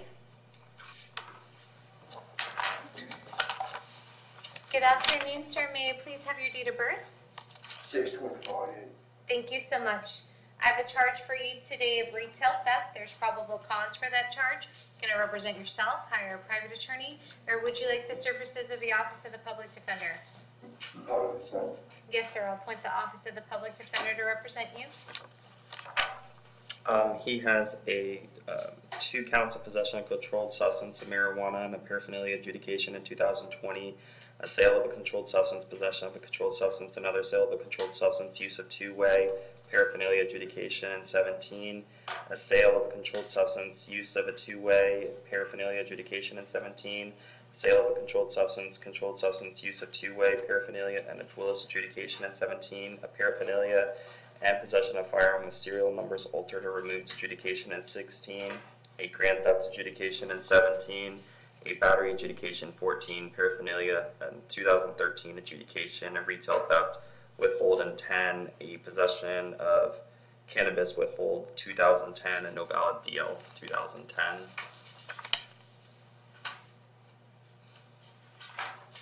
Mr. Slattery, do you currently live in Hernando County?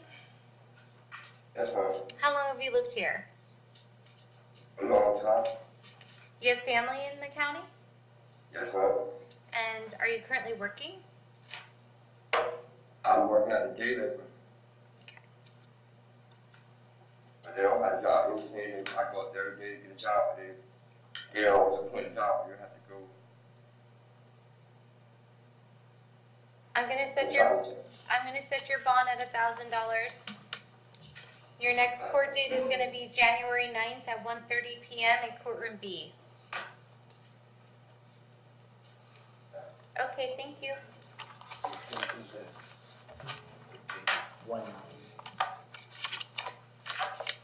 Mr. Stanton?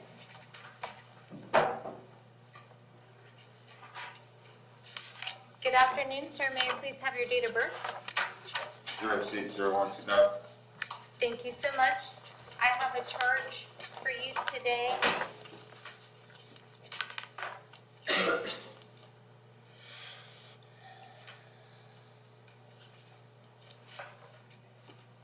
Of conspiracy to commit. There is probable cause for that charge, and that's aggravated battery with a firearm. Are you going to represent yourself, hire a private attorney, or would you like the services of the Office of the Public Defender? Hire a public defender. Oh, no, actually, I'll hire a lawyer. Yes, sir. Your Honor, he currently just signed on for drug offender PTI in November for possession of controlled substance and resisting without violence. But the state would be, that's his only, he has, for criminal history, that's his only history as of recent. And due to the defendant meeting the Florida statute that he's a documented gang member, and I do have the warrant because I know that the PC affidavit didn't have that, so I didn't know if you had needed that or not, but on the circuit warrant I have that, which documents that he does meet the documented gang member statute, and with that involvement for public safety, the state would be requesting a higher bond. Thanks. And I just got on the probation, and I went to my first class and everything, and then they issued a warrant, I guess, as soon as I got done with it. But besides that, I got a job and everything. Yes, sir. And how long have you lived in Hernando County? Pretty much all my life. And And do you have family in the area? Yes, ma'am. And whom does that family include? My mom, my little sisters, my son. And you're currently working? Yes, ma'am. And where do you currently work? Radio lawn care service. And how long have you worked there? Like 2 years, and then I stopped working, and then I just got back on the team just recently after I got on probation. And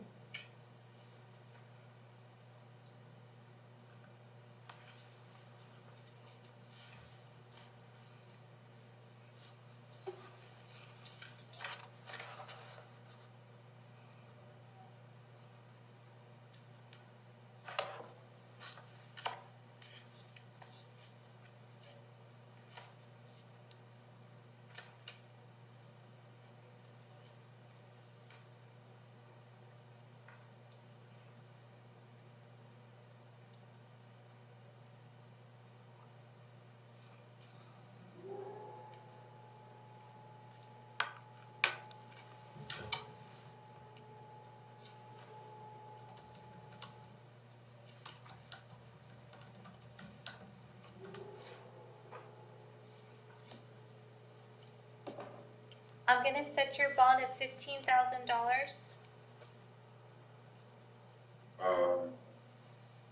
And that's of the charge of the conspiracy? Yes. Alright, then. Your next court date is gonna be January 3rd at 1:15 in courtroom D.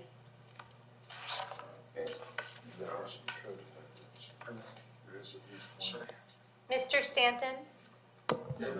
It's important to know that this does not affect your drug offender PTI. Oh, it doesn't? No, it does not.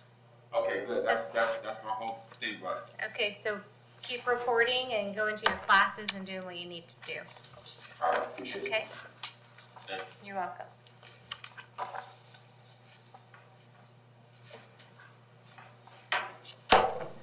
Thank you. Mr. Volker?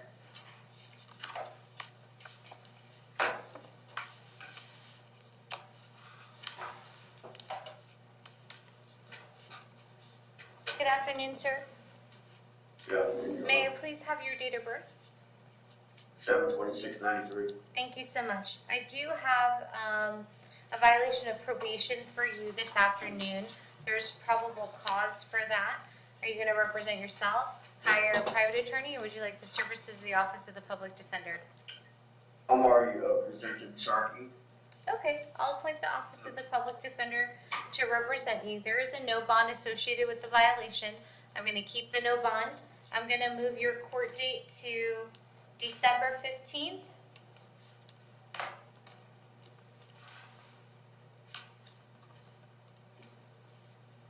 At 1:30 p.m. in courtroom E. Okay, thank you. You're welcome. Victoria, will you please have Mr. Stanton's back?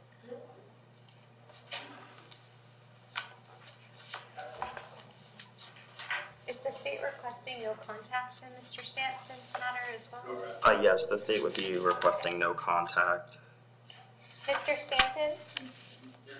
Will you please step forward to the podium? I'm also going to order no contact with the alleged victim in this matter. Okay? No contact. I'm not even sure who that is. Okay. So, should probably be easy for you to have no contact then. But no Yes, ma'am. contact means no contact of any kind. You cannot call, you Gotcha. cannot write, you cannot email, you cannot text message. You cannot go where they live, you cannot go where they work. You cannot have third-party contact. You cannot contact them through social media. Any way Yes, that you ma'am. might imagine having contact, I forbid you to do so. For if you Yes, ma'am. did, you could have your bond revoked, and you could sit you could be incarcerated on a no bond until the charges are resolved. It means no contact even if that person wants the contact. So for example, if you get a phone call and you hear their voice, you should hang up. If you're out and about and you see them, you should walk the other way. Yes, ma'am. It's important to note that they do not have the ability to drop charges, as that function rests solely with the Office of the State Attorney. Yes, ma'am. Do you understand that fully? Yes, ma'am. Thank you.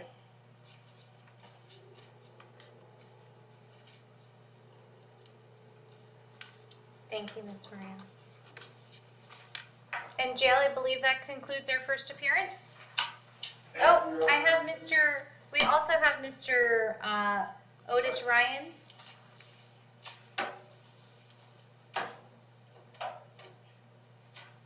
Yes, we can go again if you need.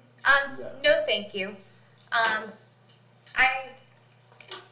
We can waive Mr. Ryan's appearance for today's purposes. I will appoint the Office of the Public Defender to represent Mr. Ryan. I'm going to set his bond at $1,000 pursuant to the schedule. And his court date is going to be December 15th.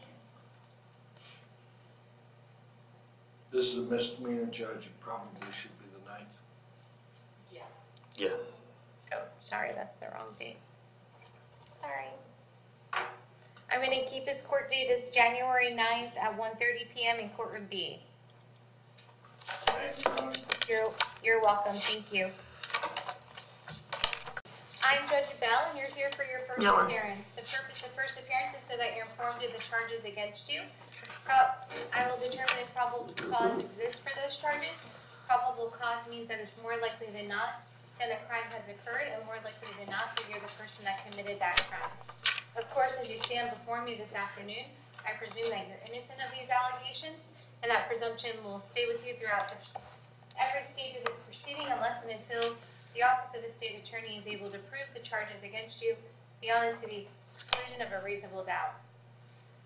We will set the conditions of pretrial release this afternoon, which is your bail or bond. In most cases, you have a bond set here already, pursuant to the bond schedule here in the 5th Judicial Circuit, under the warrant that led to your arrest. We will determine if that bond should be raised, lowered, or remain the same, and whether or not there will be additional conditions of pretrial release placed upon you. If you would like the services of the public defender, I'll gladly appoint the Office of the Public Defender to represent you. You have a right to have contact with folks on the outside, to include family, friends, and counsel. And most importantly, you're advised that you have an absolute right to remain silent, and I encourage you to do so. In fact, there is 2 state attorneys here in the courtroom with me this afternoon, and if you tend to say something that incriminates you, they will use it against you in the prosecution down the road. Now, I please have each and every one of you raise your right hands to be sworn. Do you solemnly swear to tell the truth, the whole truth, and nothing but the truth? Thank you. When you hear your name, may you please step forward to the podium. Mr. Burkhart? Burkhart. Moving on.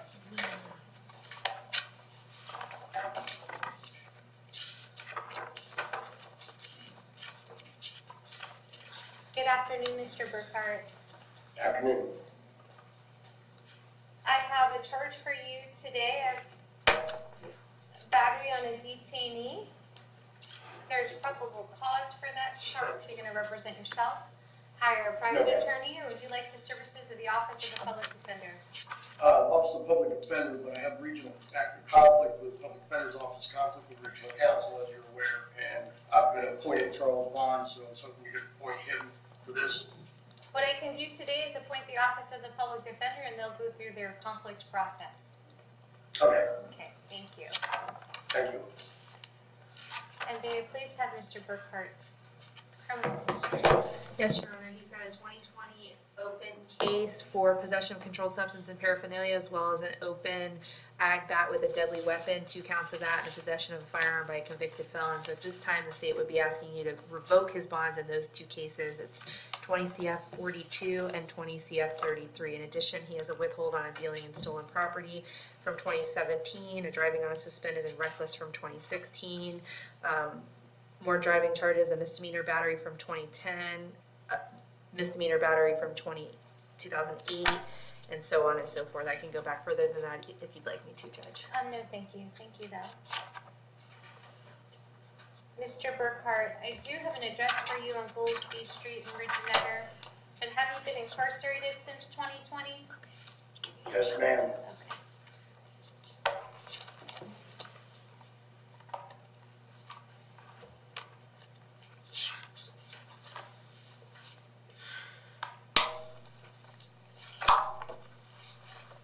As to this case, I'm going to set your bond at $5,000.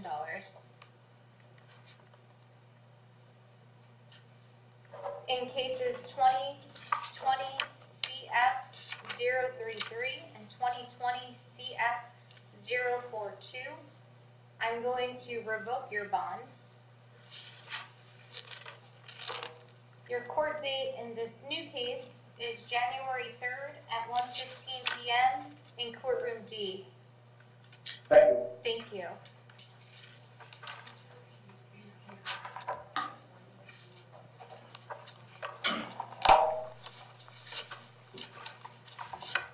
Yes, I can set this on the 20th. Thank you. Is that 9 a.m.?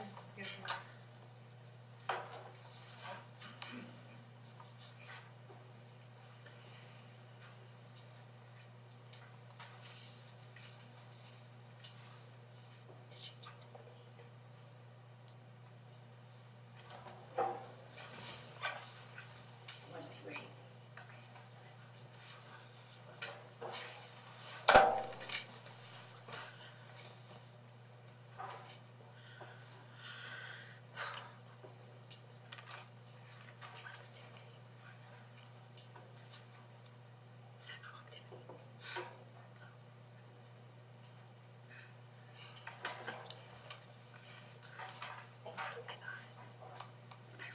Mr. Nunez?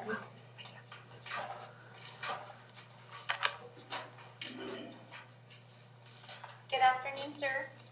Good afternoon. May I please have your date of birth? 9/25/65. Thank you so much. I have a charge for you this afternoon of grand theft from a dwelling. There's probable cause for that charge.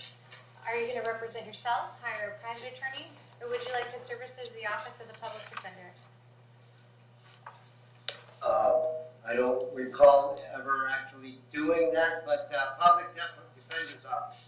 Okay, I'll appoint the Office of the Public Defender to represent you.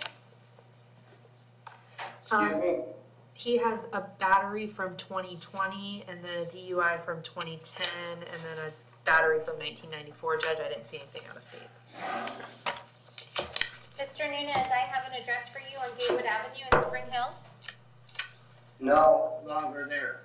Okay, where are you at now? I'm going to put down my ex-wife's house where my two daughters live. And she has rheumatoid arthritis, depleted condition. That's where I stay at a little bit once in a while to help out. How long have you lived in Hernando County? Since 2004.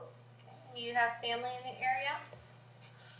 In Tallahassee and Palmwood, Florida. And are you currently working? I'm a business owner of Fidelity Air and Refrigeration, which I'm not doing too good. I had a head accident where I bled in the brain, and that's all in my records of somewhere. So my memory and a few other things have been depleted, and I suffer from, and my son was shot dead in Pasco 2 years ago and has not been to court yet. So I'm suffering of things that are not, no point here for you or my client, but I'm just stating you the facts of my life. Okay. Well, I'm going to keep your bond pursuant to the bond schedule at the $2,000. Your court date is going to be January 3rd at 1:15 p.m. in courtroom D. You're welcome. Thank you.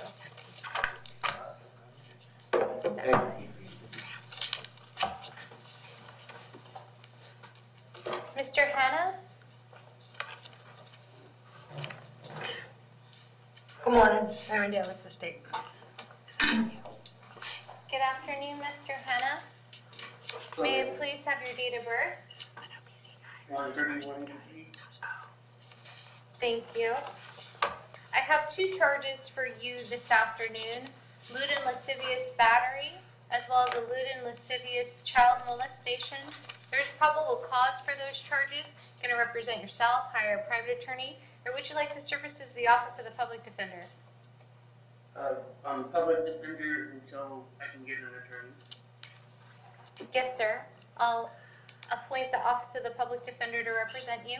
Judge, I'd ask that you reconsider PC in this case. End of paragraph 4 just has very limited information, and then toward the end of the last paragraph, very limited information. The only PC is in the description of the charge. I don't think it's really case specific in this particular case, so we'd ask you to consider that. Thank you. Would the state like to be heard? Well, I have looked at the PC affidavit, and I see where Mr. Vizcarra is coming from. I believe there's enough in there with the information that the child told to Detective Covey, and with the messages that were sent between the child and the other person about the F word to find PC, but that's going to be up to the court. And Judge, you can give them some time to amend if you feel like they haven't met the burden as well. I believe, based upon my reading of the probable cause affidavit and the child's text message of "I haven't even told on him" would indicate that there was such a relationship. And I believe at this time there's probable cause for the charges. So, Thank you. I will appoint the Office of the Public Defender to represent Mr. Hanna. And may I please have his criminal history? Yes, ma'am. He's got an aggravated assault with a deadly weapon and an armed false imprisonment from 2015. Mr. Hanna, I have an address for you on Esther Drive. That's correct. I have memory trouble when I don't remember my family's phone numbers and my wife's number, and I can't get a hold of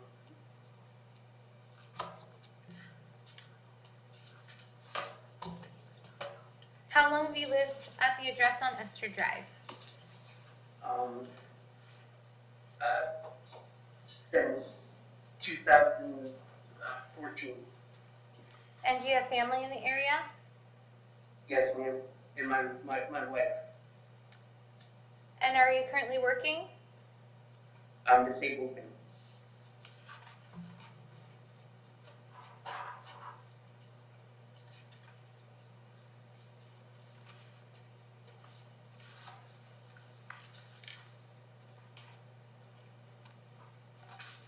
I'm going to set your bond as to count 1 at $25,000. Going to set your bond at count 2 at $25,000. Condition of that bond is that you're going to be actively monitored on a GPS, and you're to have no contact with the alleged victim and anyone under the age of 18. No contact means no contact of any kind. You cannot call, you cannot write, you cannot email, you cannot text message, you cannot go where they live or where they work. You're not to have third-party contact. You cannot contact them through social media. Any way you might imagine having contact, I forbid you to do so. For if the court did find out that you did have contact, then the court can revoke your bond and you can be held without bond until the charges are resolved. It means no contact even if that person wants the contact. So for example, if you go out and about and you see that person, you should walk the other way. If you pick up the phone and hear their voice, you should hang up. Your Honor, no contact with anybody that doesn't include my own children, does it? Yes, sir, it does. Until further order of the court. They're currently with me now, and they're 3 of my children. Their mother is in a mental hospital, and I'll be my wife and I take care of all of them. And there's never been any problem. There's never been any even accusation of any problem with my children and myself. I'm the only, we're the only ones who take care of the four of them. If what the defendant is saying is true, I would imagine that somebody has these children right now, whether it be the Department of Children and Families or a family member caregiver. If not, then I would imagine that they're minor children being unsupervised. It would probably be important for us to contact the Department of Children and Family. They're with my parents. They're at my house with my parents and my wife. But there's not. I take care of my children, and I don't. There's no. The DCF checked on things before because of what happened in 2006, and there is no reason that I was stopped from that. My children don't have anything to do with this, Your Honor. And someone can ask them or talk to them. I don't mind if someone talks to them, but I have my children. It's not that none of this is their fault. I would And encourage, I have never. as of today, I'm going to order no contact with the alleged victim and no contact with any child under the age of 18. If that, you should reach out to your attorney and speak to them and maybe bring it in front of the judge that your case is going to go in front of. But as of right now, that's the order of the court. Whether or not that means you going to stay somewhere else while your wife and children stay with your family, then sounds like that's what that means. But your next court date is going to be January 3rd at 1:15 p.m. in courtroom D. Thank you. Mr. Story? Good afternoon, sir. Good afternoon. May I please have your date of birth? 7/27/88. Thank you so much. I have a violation of probation for you today, and that was a warrant that was signed by Judge Merritt Jr. There's a no bond associated with that warrant. I'm going to keep the no bond at this time. Would you like to represent yourself, hire a private attorney, or would you like the services of the Office of the Public Defender? Sorry, please. Yes, sir. I'll appoint the Office of the Public Defender to represent you.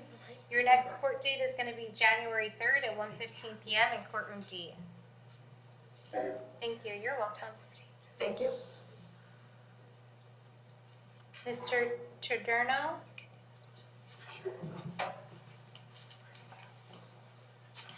Yes, ma'am. Good afternoon, sir. May I please have your date of birth? 6574. Thank you so much. I have 2 charges for you today of arson. There's probable cause for those charges. You're going to represent yourself, hire a private attorney, or would you like the services of the Office of the Public Defender? Public defense. Yes, sir. I'll appoint the Office of the Public Defender to represent you. Yes, ma'am.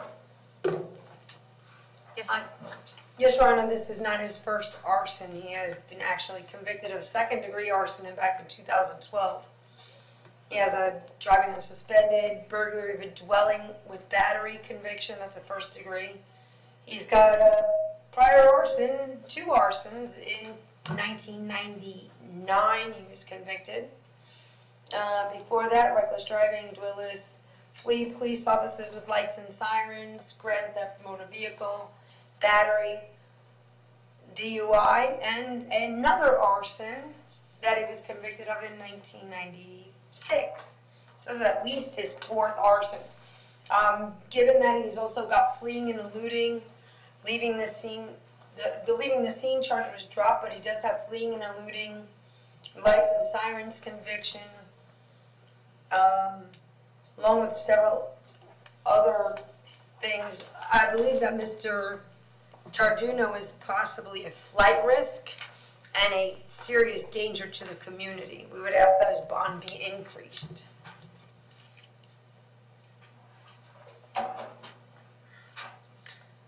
Mr. Tardino, I have an address for you on Wilshire Avenue in Spring Hill.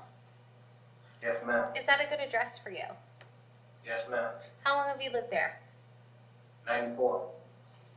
And you have family in the area? Yes, ma'am. Whom does that family include? Mom, dad, brother, sister. And are you currently working? Yes, ma'am. What do you do for a living? Tree work. I'm going to set your bond at account 1 at $25,000. Set your bond at account 2 at $25,000. Your next court date is going to be January 3rd at 1:15 p.m. in courtroom D. Thank you. Welcome. Mr. Soto?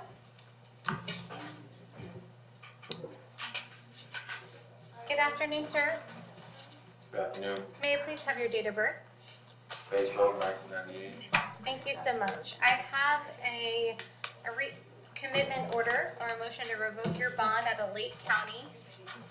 There's probable cause for that. I'm going to keep the bond at no bond and give Lake County 5 days to come and get you. Yes, ma'am. Okay? And when you get to Lake County, you should get your court date there. Okay. All right, thank you so much. Mr. Cheek?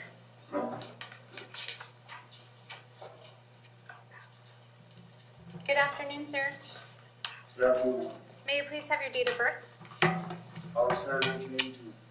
Yes, sir. I have one charge for you today of domestic battery.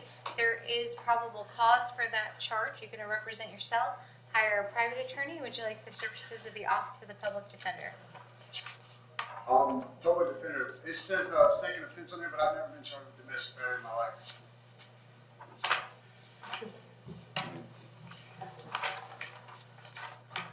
Thanks for letting me know. May I please have his criminal history?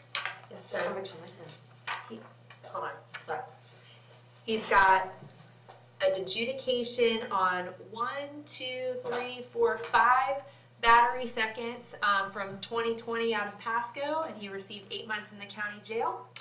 He's got a felony petty theft from 2018 adjudication, a petty theft from 2017, false name to Leo from 2017, driving on a suspended license from 2015, paraphernalia, Dwillis, another battery from 2015, another Dwillis, a Berg dwelling, a grand theft, possession paraphernalia from 2008, and then his history goes beyond that as well, Judge. But there's certainly enough in his history for us to represent to the court that he has been convicted of prior batteries. So, Mr. Cheek, we say domestic battery, but it's really a battery that's domestic in nature. So, that's how they got you've had more than one. I have an address for you on Oak Street in Brooksville. No, Okay, where do you live? 2025 Colonial Avenue, Homosassa, Florida. And how long have you lived there? A few months. And have you lived in Hernando County? Yes, ma'am. And how long did you live in Hernando County? I've lived in Hernando County most of my life. And you have family in the area? Yes, ma'am. Are you currently working? Yes, ma'am. What are you doing? Concrete foundation creation out of Citrus County. I'm going to set your bond at $5,000. Condition of that bond is that you're to have no contact with Christina Malacote. Did you hear me explain no contact earlier? Yes, ma'am. Okay. And did you understand it? Did you understand it? Is there any way? Go ahead. Yes, ma'am, I understand. Is there any way that we could get that dropped? Because that's my mother, she wants to talk to me. I was talking to her in Pasco before I came here. If not at this time. At this time, I'm going to order the no contact. If she'd like to come and address the court and ask for contact, she's more than welcome to do so. But for today's purposes, I'm going to err on the side of caution. I'm going to order that no contact. Yes, ma'am. If it is a situation where you live in a home with her, then you can go by one time to get your clothes. But to do that, you must contact the sheriff's office first, and they'll arrange a time to meet you there with the deputy so you can grab your belongings. Okay. Okay. I'm also going to hold you till 4 p.m. today in case she wants to serve you with an injunction for protection against domestic violence. It's super important to know that if you get that civil injunction, not to have contact, because if you do, not only can you get your bond revoked here, but you can also get new charges for violating an injunction. You understand that? Okay. Yes, ma'am. And your next court date is going to be January 3rd at 1:15 p.m. in courtroom D. Yes, ma'am. All right, thank you so much. Mr. Rittenhouse? Good afternoon, Your Honor. Please court Robert Morris on behalf of Mr. Dylan Rittenhouse. Good afternoon.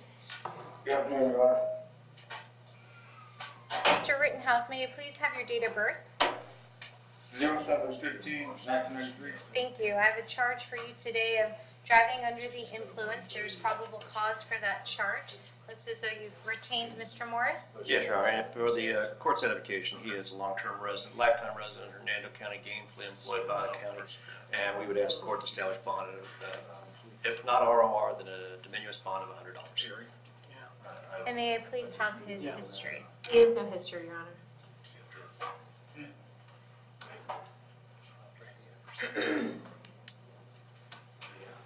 Is he currently working?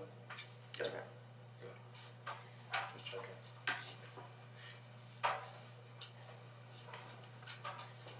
I'll set your bond at $100. Thank you, ma'am. Your next court date is going to be January 9th at 9 a.m. in courtroom B. Thank you. You're welcome. That's all I have for the court this morning, if I may be excused. Yes. Have a good day. Yes, sir. You as well. Mr. Hopkins.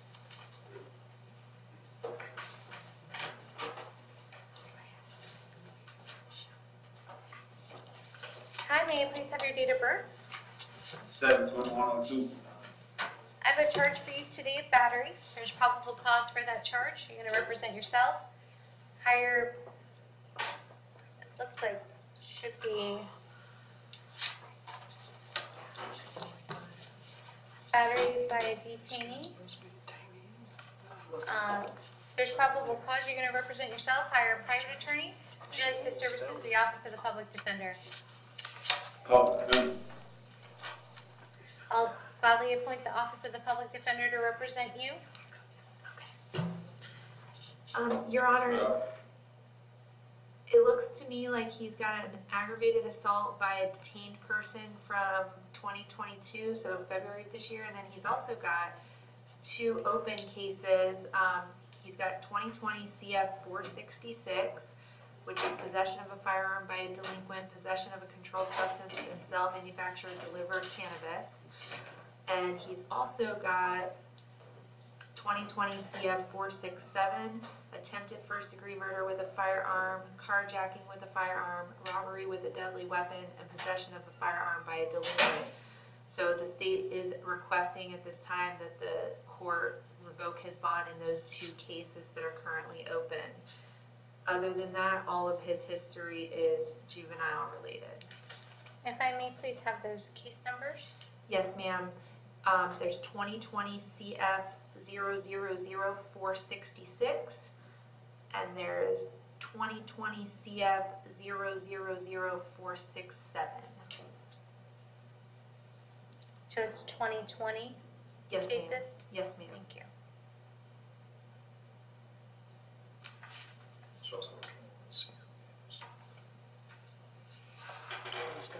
Mr. Hopkins?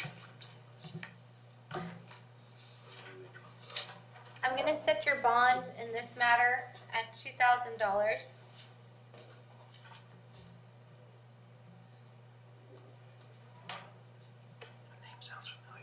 In regards to cases 2020 CF 466 and 2020 CF 467, I'm going to revoke your bond. Do we have a court date? Yes. Yes, ma'am. It's actually going to be with Judge Tomer on 1/25/23. I'm sorry. Judge Tomer on 1/25 at 9 a.m. Thank you so much. Is there not a one sooner. Right? Because it's January What docket 25th is that? is beyond 30 days. Is Yes, there a please. sooner Judge Toner date that we could arraign him on and then track it so this doesn't get lost in the shuffle? What docket is that? 16th, I think? December 16th? Yeah. No, 15. I'd ask that we go ahead and put it on December 15th for arraignment, and then we can track it at that time. I just think January 25th is too far out for an arraignment on a new law. Okay, so December 15th At 1:30. at 1:30. Thank you so much. In courtroom E. Thank you, Your Honor. Okay, Keandre, your next court date's going to be December 15th at 1:30 p.m. in courtroom E. Yes, ma'am. Okay.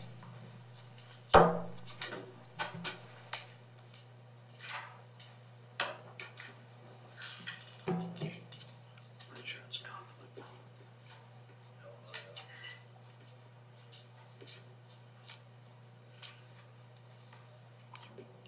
It's one of those where I got Rachel. I have multiple.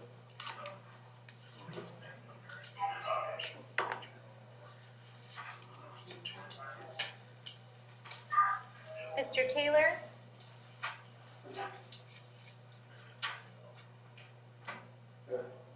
Good afternoon, sir. Good afternoon. May I please have your date of birth? 042192. Thank you so much. I have two charges for you today. Petty theft and trespass after warning. There's probable cause for those charges. Going to represent yourself. Hire a private attorney. Would you like the services of the Office of the Public Defender? I already have a lawyer. I'm seeing if I can get it on the December 22nd docket with all my other cases.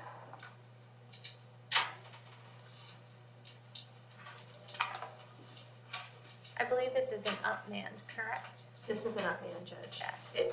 He's got 22 CF 337 and 22 CF 378, so whatever days those are set, I imagine we could just track this one right along. I don't know the date though. John Taylor. It's 22 CF 337 and 22 CF 378.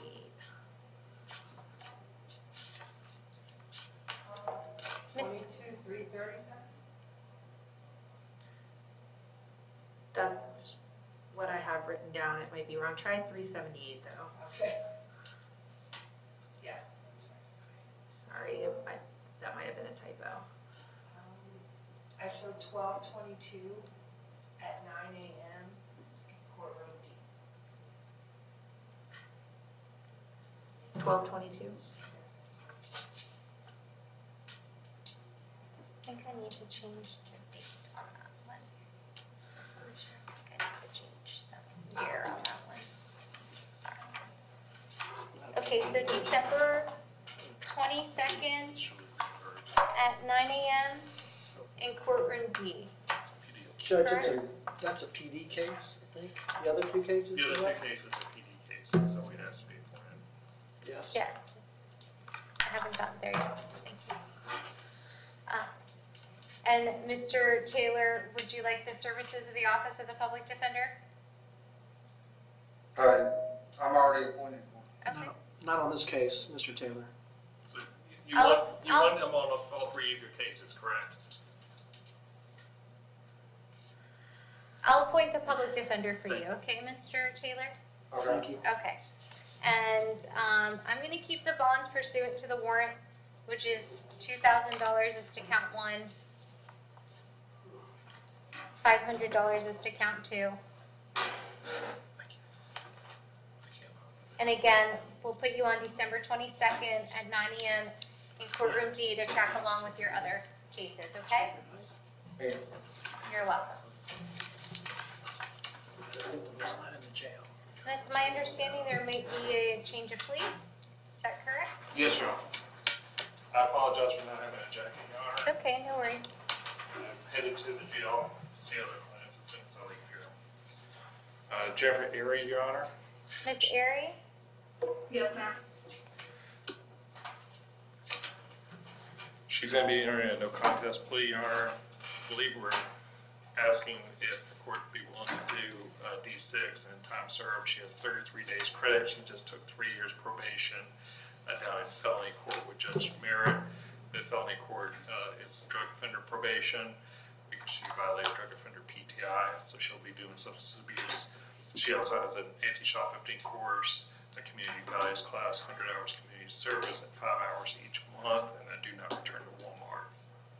So if we could, but if the court's not willing to do that, then it would be 1 year of probation, concurrent with all the DUI First Amendment conditions. Is the state in agreement with that? Yes, but it is a second outside of 5, so we ask that she takes the plea to the second outside of 5 and understand that the conditions would otherwise be D6. And that's a level 2 DUI school. Correct. So what Ms. Airy, you understand is that you won't be going on probation for this charge, but you'll be D6'd on all those conditions. That means your license will be suspended. You will not be able to obtain a license unless you complete those conditions.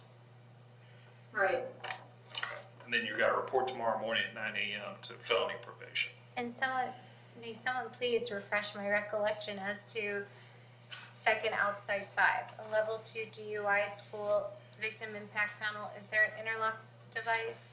I don't believe there's an interlock device, Judge, on a second outside of 5.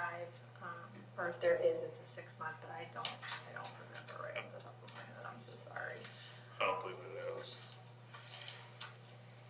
I do believe if that were to happen, then the Department of Motor Vehicles would order it anyway, so they should be able to let her know whether that's going to be required to get her license. I think I need to pronounce the conditions that are going to be D6. So Yes.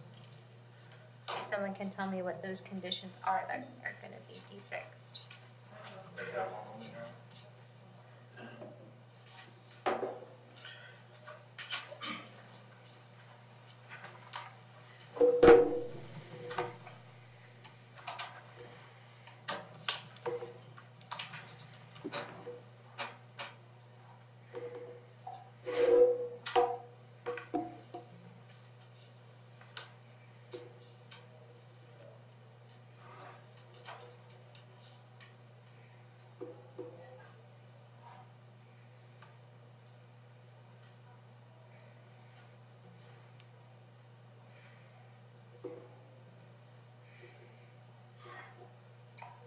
It's a level 2 advanced DUI school, a minimum 1 year driver's license suspension, 30-day impound, victim impact panel. Yes. I don't have a vehicle, so he was gonna try to get the impound waived and the interlock device. Well, that's not, it's gonna be a condition of if you ever get probation, I mean, if you ever wanna get a license back, you're gonna have to do the impound. I believe it's a 6-month interlock device. Yes. Yes, it's, I'm showing it 1 year interlock device, Your Honor. Okay. Are we within or outside of? My cheat sheet doesn't show.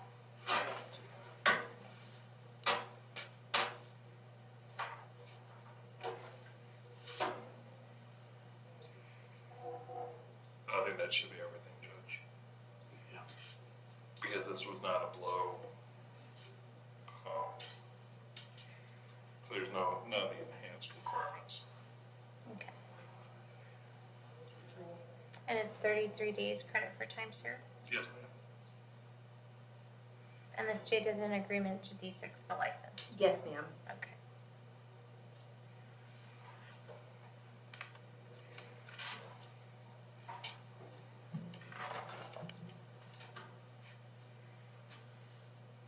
Miss Airy? Yeah. You understand that by entering a plea, you give up your right to have a trial by jury to confront the witnesses against you, and the right to have the state prove the case beyond to the exclusion of a reasonable doubt, and also the right to remain silent, and you're giving up those rights to take care of it with this plea today? Yes, ma'am. And so the charges of DUI, second outside of 5, driving while license canceled, suspended, or revoked, and no motor vehicle registration. How do you wish to plead? You may plead no contest. No contest. I'll accept your no contest plea, find that it's freely and voluntarily made. I will adjudicate you guilty on all counts. I will sentence you to 33 days in the county jail with 33 days credit for time served. Assess the standard fine and court costs. As to the conditions of the second outside of 5 DUI, a level 2 DUI school, a victim impact panel, a 1-year driver's license revocation, the 30-day impound, the 1-year interlock device. Those conditions will D6 to your license. Was she given cost of incarceration downstairs? Or Yes. no? Yeah, sure. Your cost of prosecution and your cost of defense as well. And Madam Clerk, may I please have those amounts? Your Honor, it's $1,226. $1,226. Anything further? No. Remember, 9 a.m. tomorrow in this area, okay? Okay. And do not drive. No. Thank you so much. Thank you, Your Honor, I appreciate it. Thank you, Your Honor. Thank you. Artist? Sorry, I thought we were doing Nancy Styles. We're doing something with her. He's for her. I'm sorry. Oh. You just asked. Yes, ma'am. Oh, he's the one, okay. He's the one you got called. Sorry, sorry, all right, you got me all confused. All right, sir, so, this is, initial appearance, you are being held on an out-of-state warrant, and right now, the bond is at none. I know that you've met with the fugitive team, and you have, refused extradition at this time, and so you will continue to be held on no bond. I understand you're waiting to speak to your attorney, and your attorney can explain it better to you. All right, please follow the officer out the blue door. Thank you.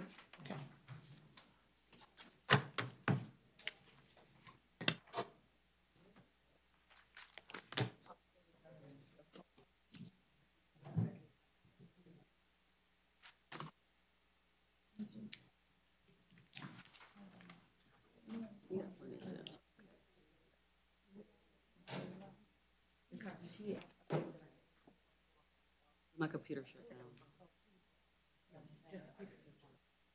Thank you.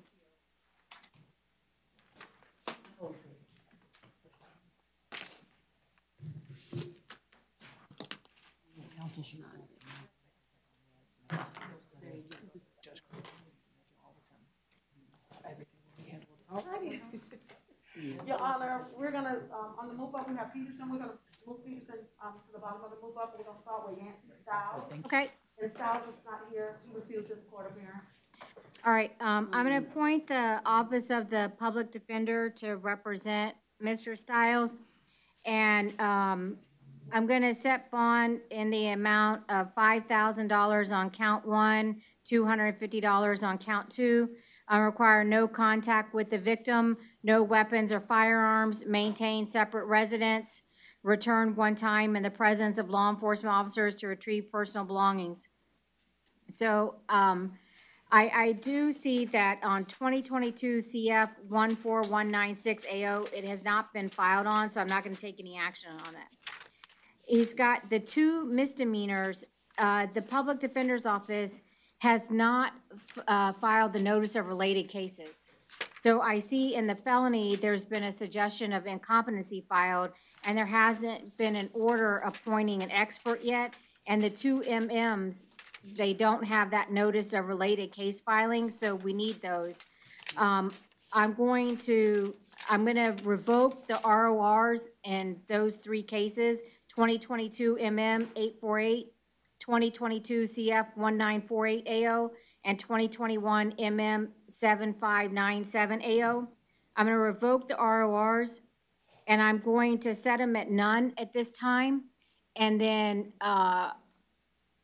you need to file, your office needs to file those notice of related cases, get the order in the felony, and maybe we can get them evaluated and get it moving.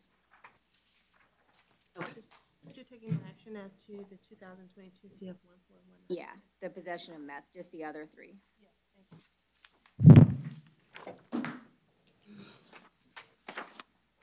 Okay, who's next? The next one would be Tony Wilson. Morning, ma'am. All right, please state your name. Tony Wilson. All right, Mr. Wilson, do you have an affidavit? No, Judge, I do not. Do you want to see if you qualify for a public defender? Okay. All right, please raise your right hand to be sworn in. Do you? Oh, I'm sorry, it's a Hillsborough County, it's out-of-county warrant. I thought we were here on the DV, sorry. Mr. Wilson, I apologize. No You're here on a warrant from Hillsborough County, and the judge in that county has set bond at none. Hillsborough will be notified that you're here, and they'll have the opportunity to pick you up, and if they don't pick you up in, I think they have 72 hours, and if not, then you'll come back here for a bond. Cool. Thank you, ma'am. Thank you. Happy New Year, by the way. Oh, thanks, you too.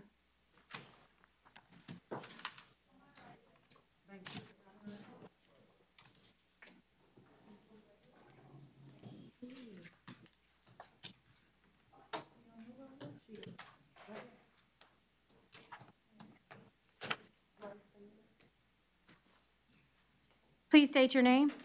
Riley. All right, I'll appoint the Office of the Public Defender to represent you in the, would you like to be represented by the Public Defender's Office for the violation? Yes, ma'am. All right, I'll appoint the Office of the Public Defender to represent you for the violation of probation. The judge in your case has set bond in the amount of none, and I'll stay that bond. Please follow the officer out the door.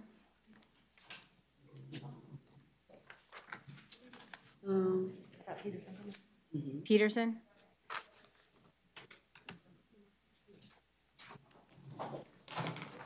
Oops. All right, and were we gonna resolve Mr. Peterson's? I thought we were gonna do his disorderly conduct and the alcoholic beverage. Yes, Your Honor, we are. Okay. Can I get the pen? You'll sign here, Mr. Peterson. And the offer from the state is a withhold of adjudication, credit time served, and I know in 2022 MO 122980, there is a $10 filing fee, Your Honor. And so it's a withhold on both of them?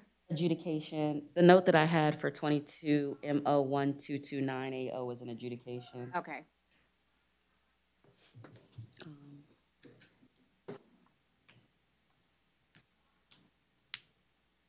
Doesn't the city have a $10 court fee? $10 filing fee on the 1229. Yeah. All right, Mr. Peterson, is anybody forcing you to enter into this plea agreement today? No, ma'am. You understand that if you're not a United States citizen, entering into this plea agreement will subject you to deportation? Yes, Your Honor. Are you currently on probation for any other offense? No, Your Honor. All right, on the charge of disorderly conduct and open container, how do you plead? No contest. No contest? I'll accept your plea of no contest on both charges. On the disorderly conduct 2023 MO 2480, I'm going to withhold adjudication, assess the mandatory court costs and any filing fee, and give you credit for time served. I'll reduce the judgment, I'll reduce the monetary obligation to a civil judgment. In the open container case, I'm going to adjudicate you guilty, assess the mandatory court costs and filing fees, and I'll reduce the financial obligations to a monetary, to a civil judgment.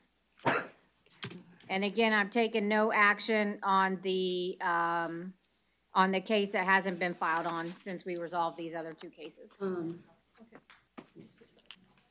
Your Honor, Yeah.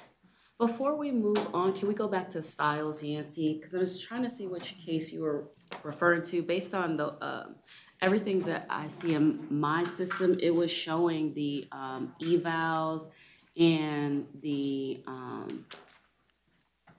case numbers 2022 CF 19480 on his out on bonds, and the 2022 MM 84880.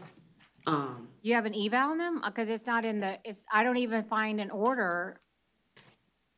It's showing that it's been, trying to see if it was. Because the one in the felony, the suggestion was just filed. Let me pull them up and take a look.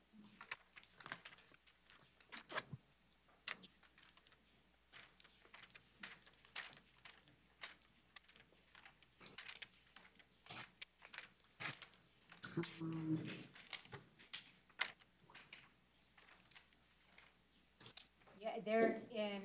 Oh, I see. I see why he was deemed, it looks like he was deemed, came back competent to proceed, that's why. Okay, yeah, it's not in the court file. So. Okay, thank you. I just wanted to make sure.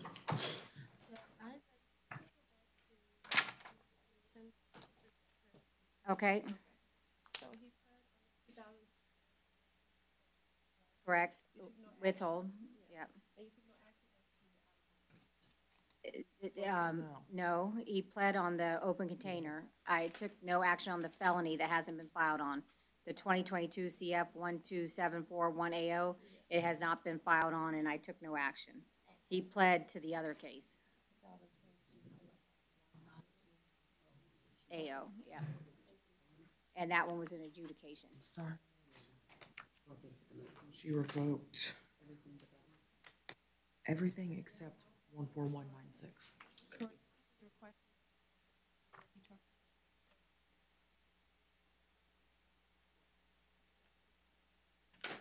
She's not gonna be here, right? She's not gonna. Wait. Well, let's call her case and then we'll. Session. First session. She's on first session. At the bottom of the move up. That's the, Toledo. Creole. No, that's the Spanish. We would have had.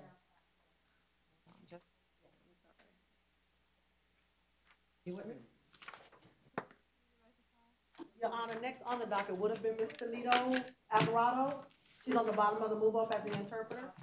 She's at downtown court. Okay. Okay, so now we're on the first of the felony domestic. Well, she's still downtown court, doesn't it? She's at downtown court. Well, that needs to be waived and so.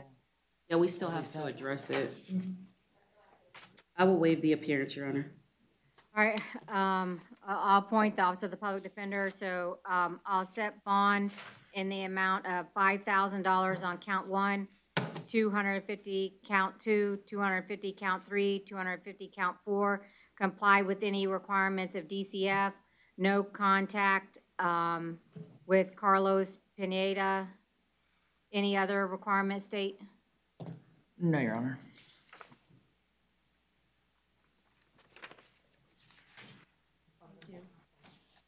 And the bond amount was $250 for count 4? Yes, it was 5,000 for count 1 and 250 on the rest of them. Thank you. Please state your name. Jamal Boyd. All right, Mr. Boyd, you do qualify for a public defender. I'll appoint the Office of the Public Defender to represent you. You've been charged by information with kidnapping, inflicting bodily harm, aggravated battery with a deadly weapon, aggravated battery, permanent disfigurement, false imprisonment, and aggravated assault with a deadly weapon. All right, State, I thought that count 1 was a PBL, but I see they had previously bonded him on that. Is there something I'm missing? So it is a PBL. My understanding is it was filed, we dismissed and refiled. Right. So I don't know if they did an Arthur hearing and that's why he bonded on it. But it is a PBL, so state would request. All right, I'm gonna keep it at none on count 1. And count 2 will be $20,000. Count 3, 4, and 5, $1,000 each. In your state, we just asked for no contact since he's incarcerated. Yes, no contact, no weapons or firearms with the victim, and I think there was a witness too, so with the victim or witnesses. You're gonna have to call the attorneys. Because they're not gonna give you a bond for life, I think. You're gonna have to sign the no contact order. We're gonna have to set it downtown. She's not gonna give you a bond today.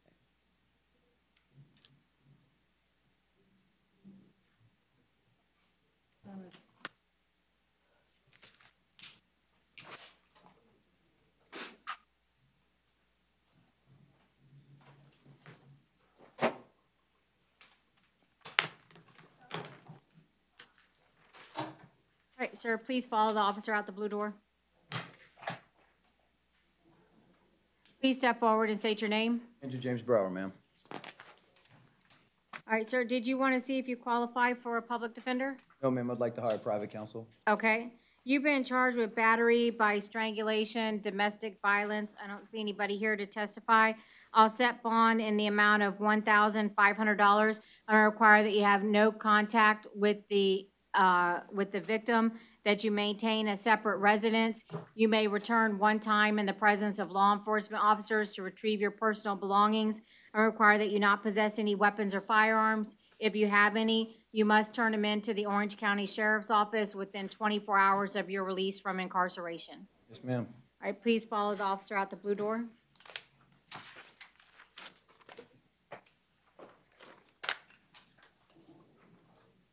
Please step forward and state your name. Aida Fadero. All right, ma'am, you do qualify for a public defender. I'll appoint the office of the public defender to represent you. You've been charged with aggravated assault with a motor vehicle, criminal mischief, and battery, domestic violence. I don't see anybody here to testify. On count 1, I'll stay the bond at $2,500. Count 2, $500. Count 3, I'll set bond in the amount of $1,500. I require that you have no contact with the victim. I'm going to order that you maintain a separate residence. You may return one time in the presence of law enforcement officers to retrieve your personal belongings. I require that you not possess any weapons or firearms. If you have any, you must turn them into the Orange County Sheriff's Office within 24 hours of your release from incarceration. Please follow the officer out the blue door. Your Honor, DCF was also contacted. All right, and you also need to comply with any requirements set forth by DCF.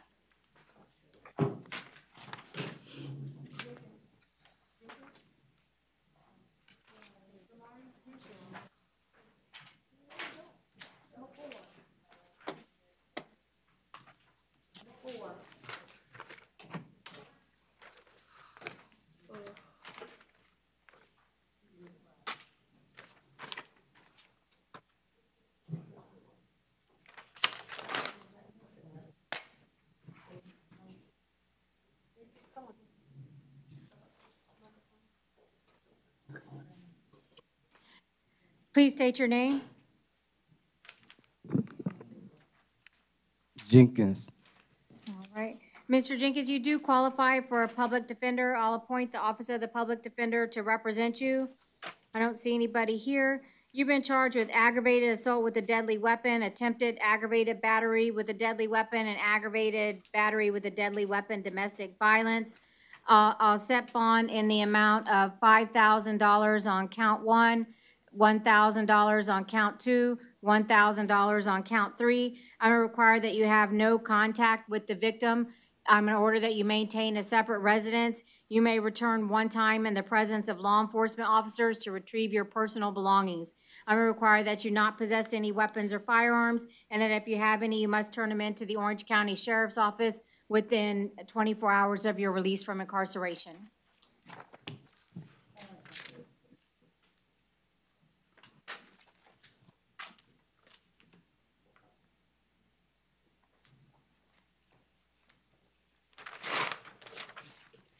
All right, sir, please follow the officer out the blue door. Your Honor, next on our docket is Washington Parker. She's not here, but her victims are. Okay. Currently on mental health status. All right, I'll appoint the office of the public defender to represent her, and I'll hear from the victims.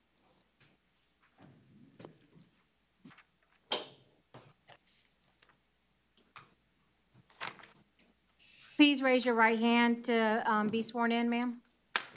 Do you solemnly swear or affirm the testimony you shall give shall be the truth, the whole truth, and nothing but the truth? Yes. To help you? Yes. Please state your name. Nia Parker. All right, Ms. Parker, the ASA is going to ask a few questions of you. Good morning. Can you please state your relationship to Gwendolyn Washington Parker? She's my mother. Okay. Are you afraid of her? No. Has anything like this ever happened before? No. If anything like this or anything more severe ever happened in the future where you felt threatened, would you feel comfortable calling 911? No. So if you felt threatened in the future, you wouldn't call 911? Yes, no. If I felt threatened in the future, I wouldn't call 911. Okay. You said you wouldn't, or you would? She continually said she would not call. I'm not sure you're fully understanding. The question is, if you were in fear, if you were scared of your mom, if something happened in the future, would you call 911? No. No? No, because I'm moving out soon, so no. No. I'm not being around that. I'm not quite sure what to do with that information. Yeah. Did she say she's moving out? You're moving out of the house? But what do you, okay, all right. So I'll set bond in the amount of $1,500. I'm gonna require the parties maintain a separate residence and, that there be, no contact. No weapons or firearms. Surrender in 24 hours. All right, Ms. Parker, I appreciate you coming in this morning. I thank you for your time.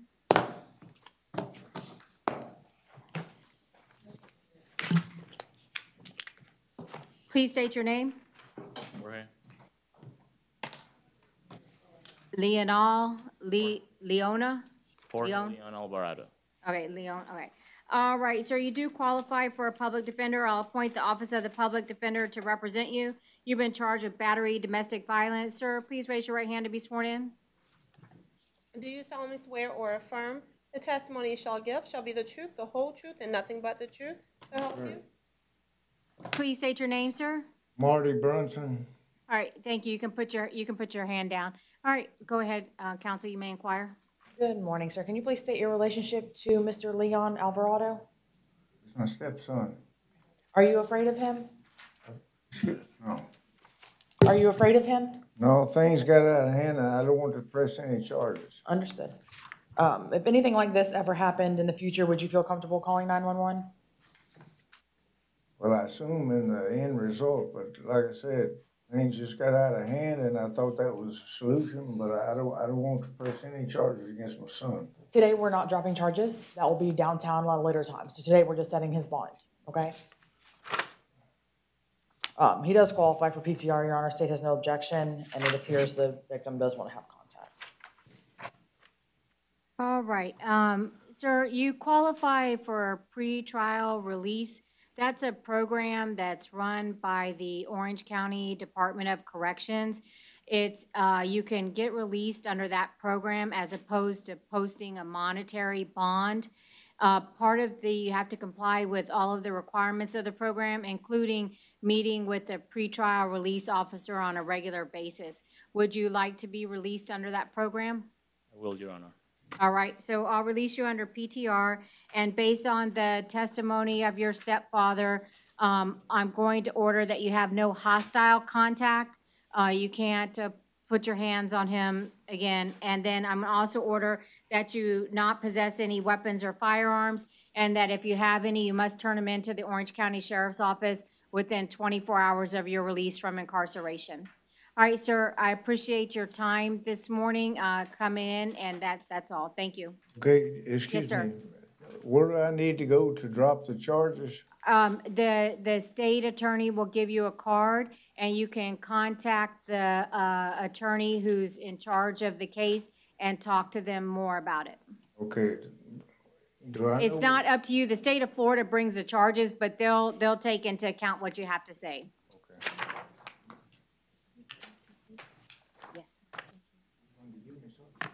Your Honor, next on the docket was Luis Pagan. He's currently on behavior status. All right. I will appoint the Office of the Public Defender to represent Mr. Pagan. And given, I'm going to set bond in the amount of $20,000. And because he just got out of jail on the 23rd and then went back to the house, and it's the same victim. And so I'm going to continue to order no contact, separate residences. And I'm going to, in 2022 CF 14804 AO, I'm going to revoke the bond and set it at none. In 2022 CF 14782 AO, I'm going to revoke the bond and set it at none. And in 2022 CF 7126 AO, that was the fleeing and eluding. I'm not going to take any action on that one. But the other two, I know they haven't been filed on, but it's the same victim, and that's what he violated, so I'm revoking those bonds. All right. Please state your name. All All right, Mr. Rodriguez, you do qualify for a public defender. I'll appoint the Office of the Public Defender to represent you. You've been charged with battery, domestic violence. Ma'am, please raise your right hand to be sworn in. Do you solemnly swear or affirm the testimony you shall give shall be the truth, the whole truth, and nothing but the truth, so help you? Please state your name.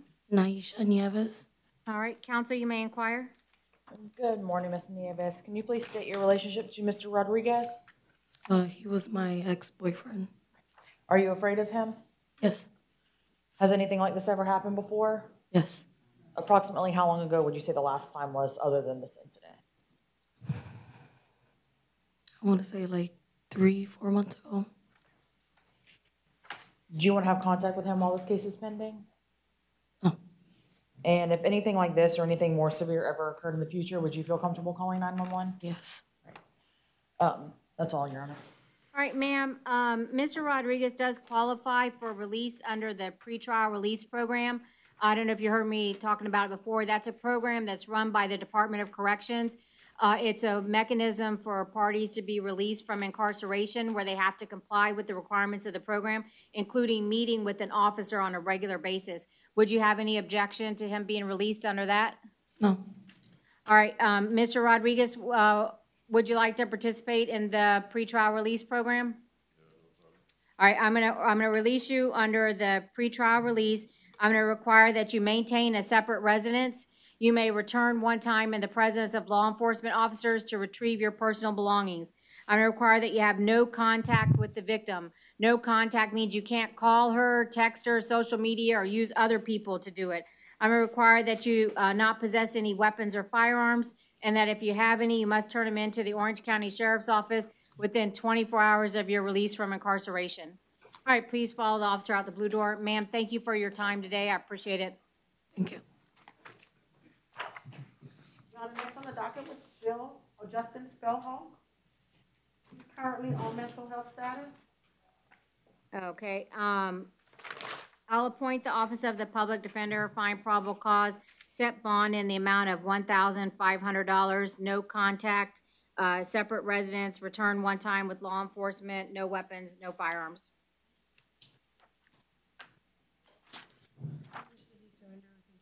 Yes. Please state your name. Rothschild, Sameville. All right, Mr. Rothschild, you do qualify for a public defender. I'll appoint the Office of the Public Defender to represent you. You've been charged with battery, dating violence. Ma'am, please raise your right hand to be sworn in. Do you solemnly swear or affirm the testimony you shall give shall be the truth, the whole truth, and nothing but the truth, so help you? Please state your name. Brooke Edwards. All right, you're a soft talker. I'm gonna need you to speak up just a hair. Brooke Edwards. Thank you. Counsel, you may inquire. Good morning, Miss Edwards. Can you please state your relationship to Mr. Saintville? It's my boyfriend. Are you afraid of him? No. Has anything like this ever happened before? No. If anything like this or anything more severe ever occurred in the future, would you feel comfortable calling 911? Yes. Do you want to have contact with him while this case is pending? Yes. And he does qualify also for that PCR program that we've been speaking about. Do you have any objection or any questions? Okay. That's all I have, Your Honor. All right, and you said I heard you say you still wanted to have contact and continue to reside together. Is that correct? Correct. All right, sir. Again, you qualify for the pretrial release program. Did you want to be released under that program? Yes, please. All right, I'll release you under the PTR program. I'm going to require that you have no hostile contact with the victim. I'm going to require that you not possess any weapons or firearms, and that if you have any, you must turn them in to the Orange County Sheriff's Office within 24 hours of your release from incarceration. There you go. Ma'am, thank you very much for coming in today. I appreciate your time. Thank you. Please step forward and state your name.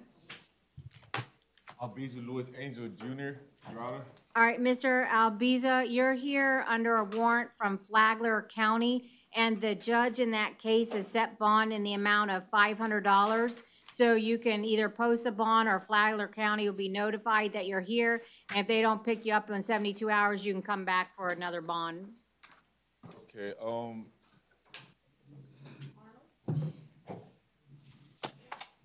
You had a question? yeah, I kind of do have a question.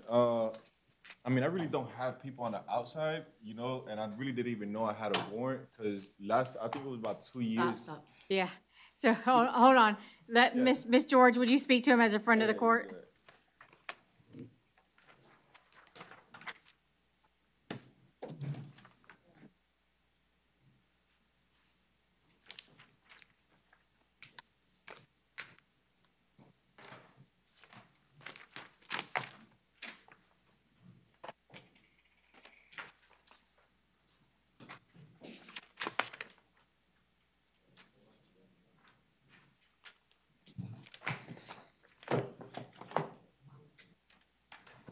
Appreciate it. You're welcome. Thank you, Your Honor. Thank you, sir. All right, sir, please step forward and tell me your name. Michael Dominic Arnold. All right, Mr. Arnold, you're here on warrants out of Brevard County, and the judges in the 2 cases have set bond at $10,000 for each count. Please follow the officer out the blue door.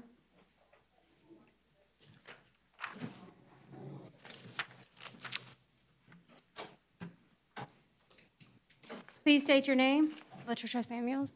All right, Ms. Samuels, you're here on warrants out of Volusia County, and the judge in that case has set bond in the amount of none. We'll notify Volusia County that you're here, and they'll have 72 hours to pick you up. Thank you. Please follow the officer out the blue door. All right, please step forward and tell me your name. Sharp. Ms. Sharp, you're here on a warrant from Sumter County. The judge in that county has set bond in the amount of none, so we'll notify the county that you're here, and they'll have 72 hours to come pick you up. Please follow the officer out the blue door. Please step forward and state your name. David Tyrone Alston. All right, Mr. Alston, would you like the Office of the Public Defender to represent you in the violation of probation? Yes, ma'am. All right, I'll appoint the Office of the Public Defender to represent you in the VOP and the new law violations. The Judge Barber has set bond in the amount of none on your VOP. I'll stay that. And in the possession of cocaine, possession of cannabis, I'll stay the bonds at $1,000, count one, $100, count two. The probation bond is $900? It's nothing. No. It's no bond? Okay. Yes, ma'am. Thank you. Thank you. All right, please step forward and state your name. Tamisha Brown. All right, and Ms. Brown, would you like the Office of the Public Defender to represent you in the VOP proceeding? Yes, ma'am. All right, I'll appoint the Office of the Public Defender for the VOP, and Judge Navarro has issued a warrant and set bond in the amount of none. All right, please follow the officer out the blue door. Please step forward and state your name. Harry Ebersol. Mr. Ebersol, would you like the Office of the Public Defender to represent you in the VOP proceeding? Yes, ma'am. All right, I'll appoint the Office of the Public Defender to represent you in the VOP. Judge Barber has issued the warrant and set bond in the amount of none. Please step forward and state your name. Jamel Franklin. Mr. Franklin, would you like the Office of the Public Defender to represent you in your violation of probation proceeding? Yes, ma'am. All right, I'll appoint him for the VOP. Judge Barber has issued the warrant, and she set bond in the amount of none.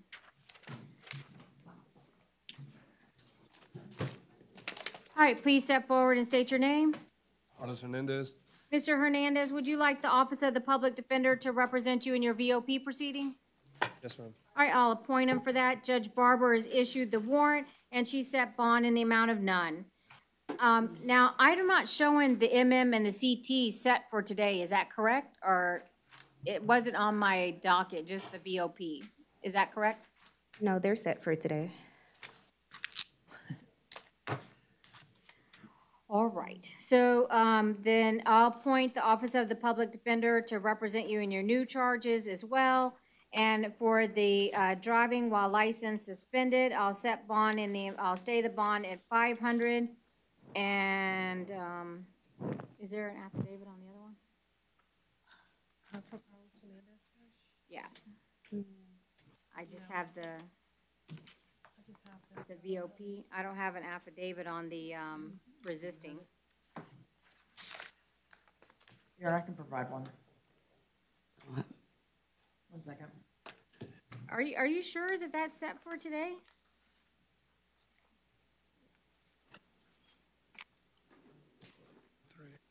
That's what it says on the computer. You're fine. It's right here. All right, thank you.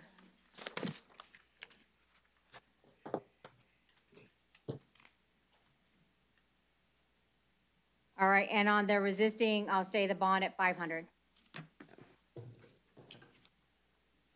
sorry, so, on this item, while I suspended, it's still on 500 and the resistance for the affidavit here. 500. 500, thank you. And the VOP is none.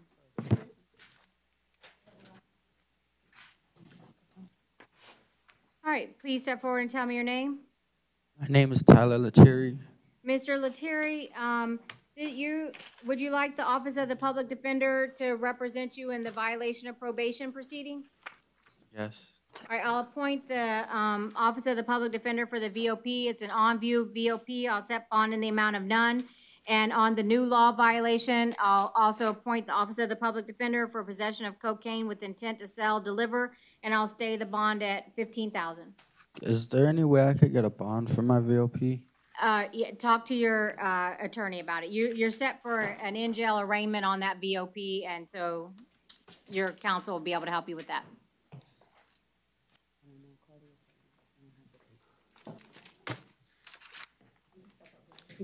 Please step forward and state your name. Brittany K. Woods.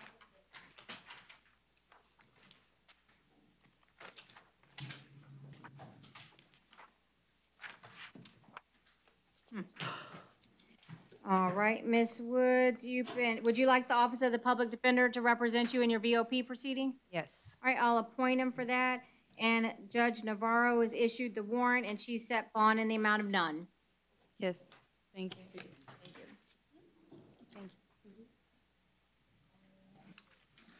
Please step forward and state your name. Audrey Brokaw. All right, Ms. Brokaw, would you like the Office of the Public Defender to represent you in the VOP proceeding? Yes, please. All right, I'll appoint them, and the judge in that case has issued a warrant and set bond in the amount of none. Okay, thank you. Thank you. Please step forward and state your name. Kenneth Burgess. Mr. Burgess, would you like the Office of the Public Defender to represent you in your VOP proceeding? Yes. I'll appoint them, and the judge in that case has issued a warrant and set bond in the amount of none. Say that again. Set bond in the amount of none. It's none, so you gotta call the attorney. Bond is what? None, don't have a bond, 0. Okay, moving on to the 33-day motion, State of Florida versus T-Men Booth. The 22 CF 14026 granted, notice and on filing.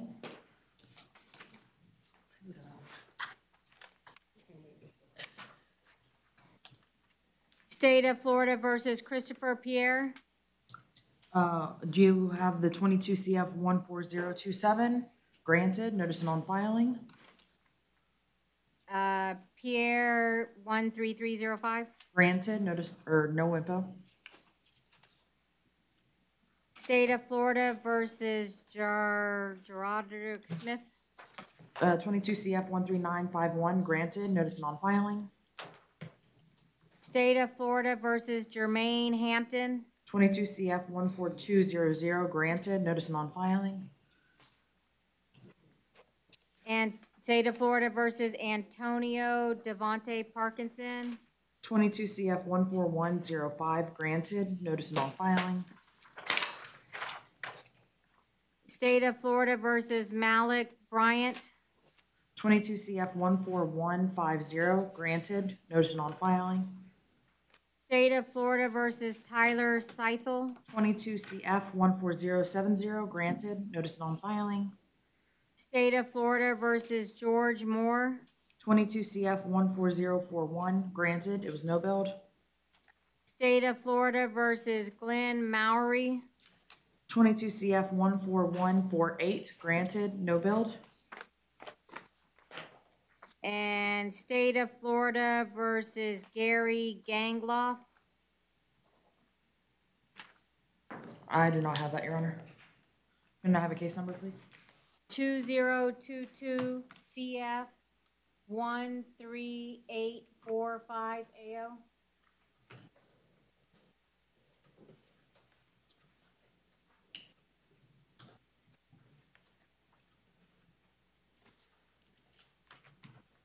I don't have it. I didn't have it on the add-on docket either.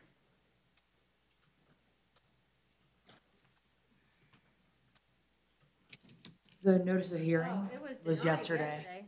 Yeah. I think it was probably just a duplicate. Yeah, okay, it was denied yesterday. Sorry. That's okay. All right, anything else we need to address, council? What are you here on? I thought we had 2 more on our add-on docket. See? For ROR motions. What are the names? I don't have any more orders. Courtney Burney and Jerome Reynolds. I believe they are both from RCC. Burney and Reynolds. Do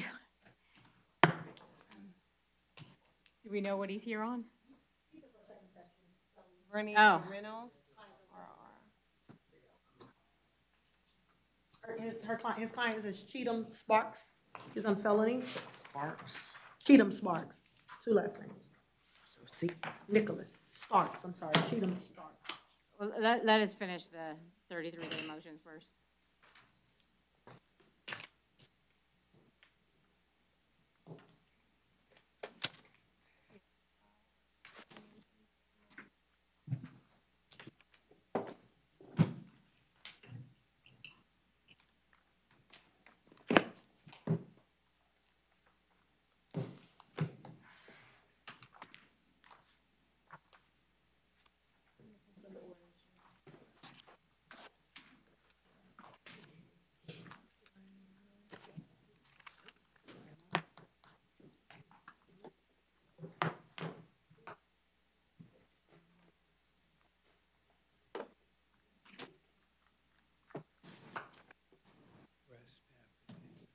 Do you by any chance have the orders? No, they don't provide us the orders. They just send us the, Yeah, I'm sorry? they don't send us the orders. They only send that to the clerk. We Well, don't we get- can address those two at the, oh, you got them? I don't have the orders. I just have the add-on docket. Why don't we just call them at the afternoon session and then, Thank you. all right, we're going off the record?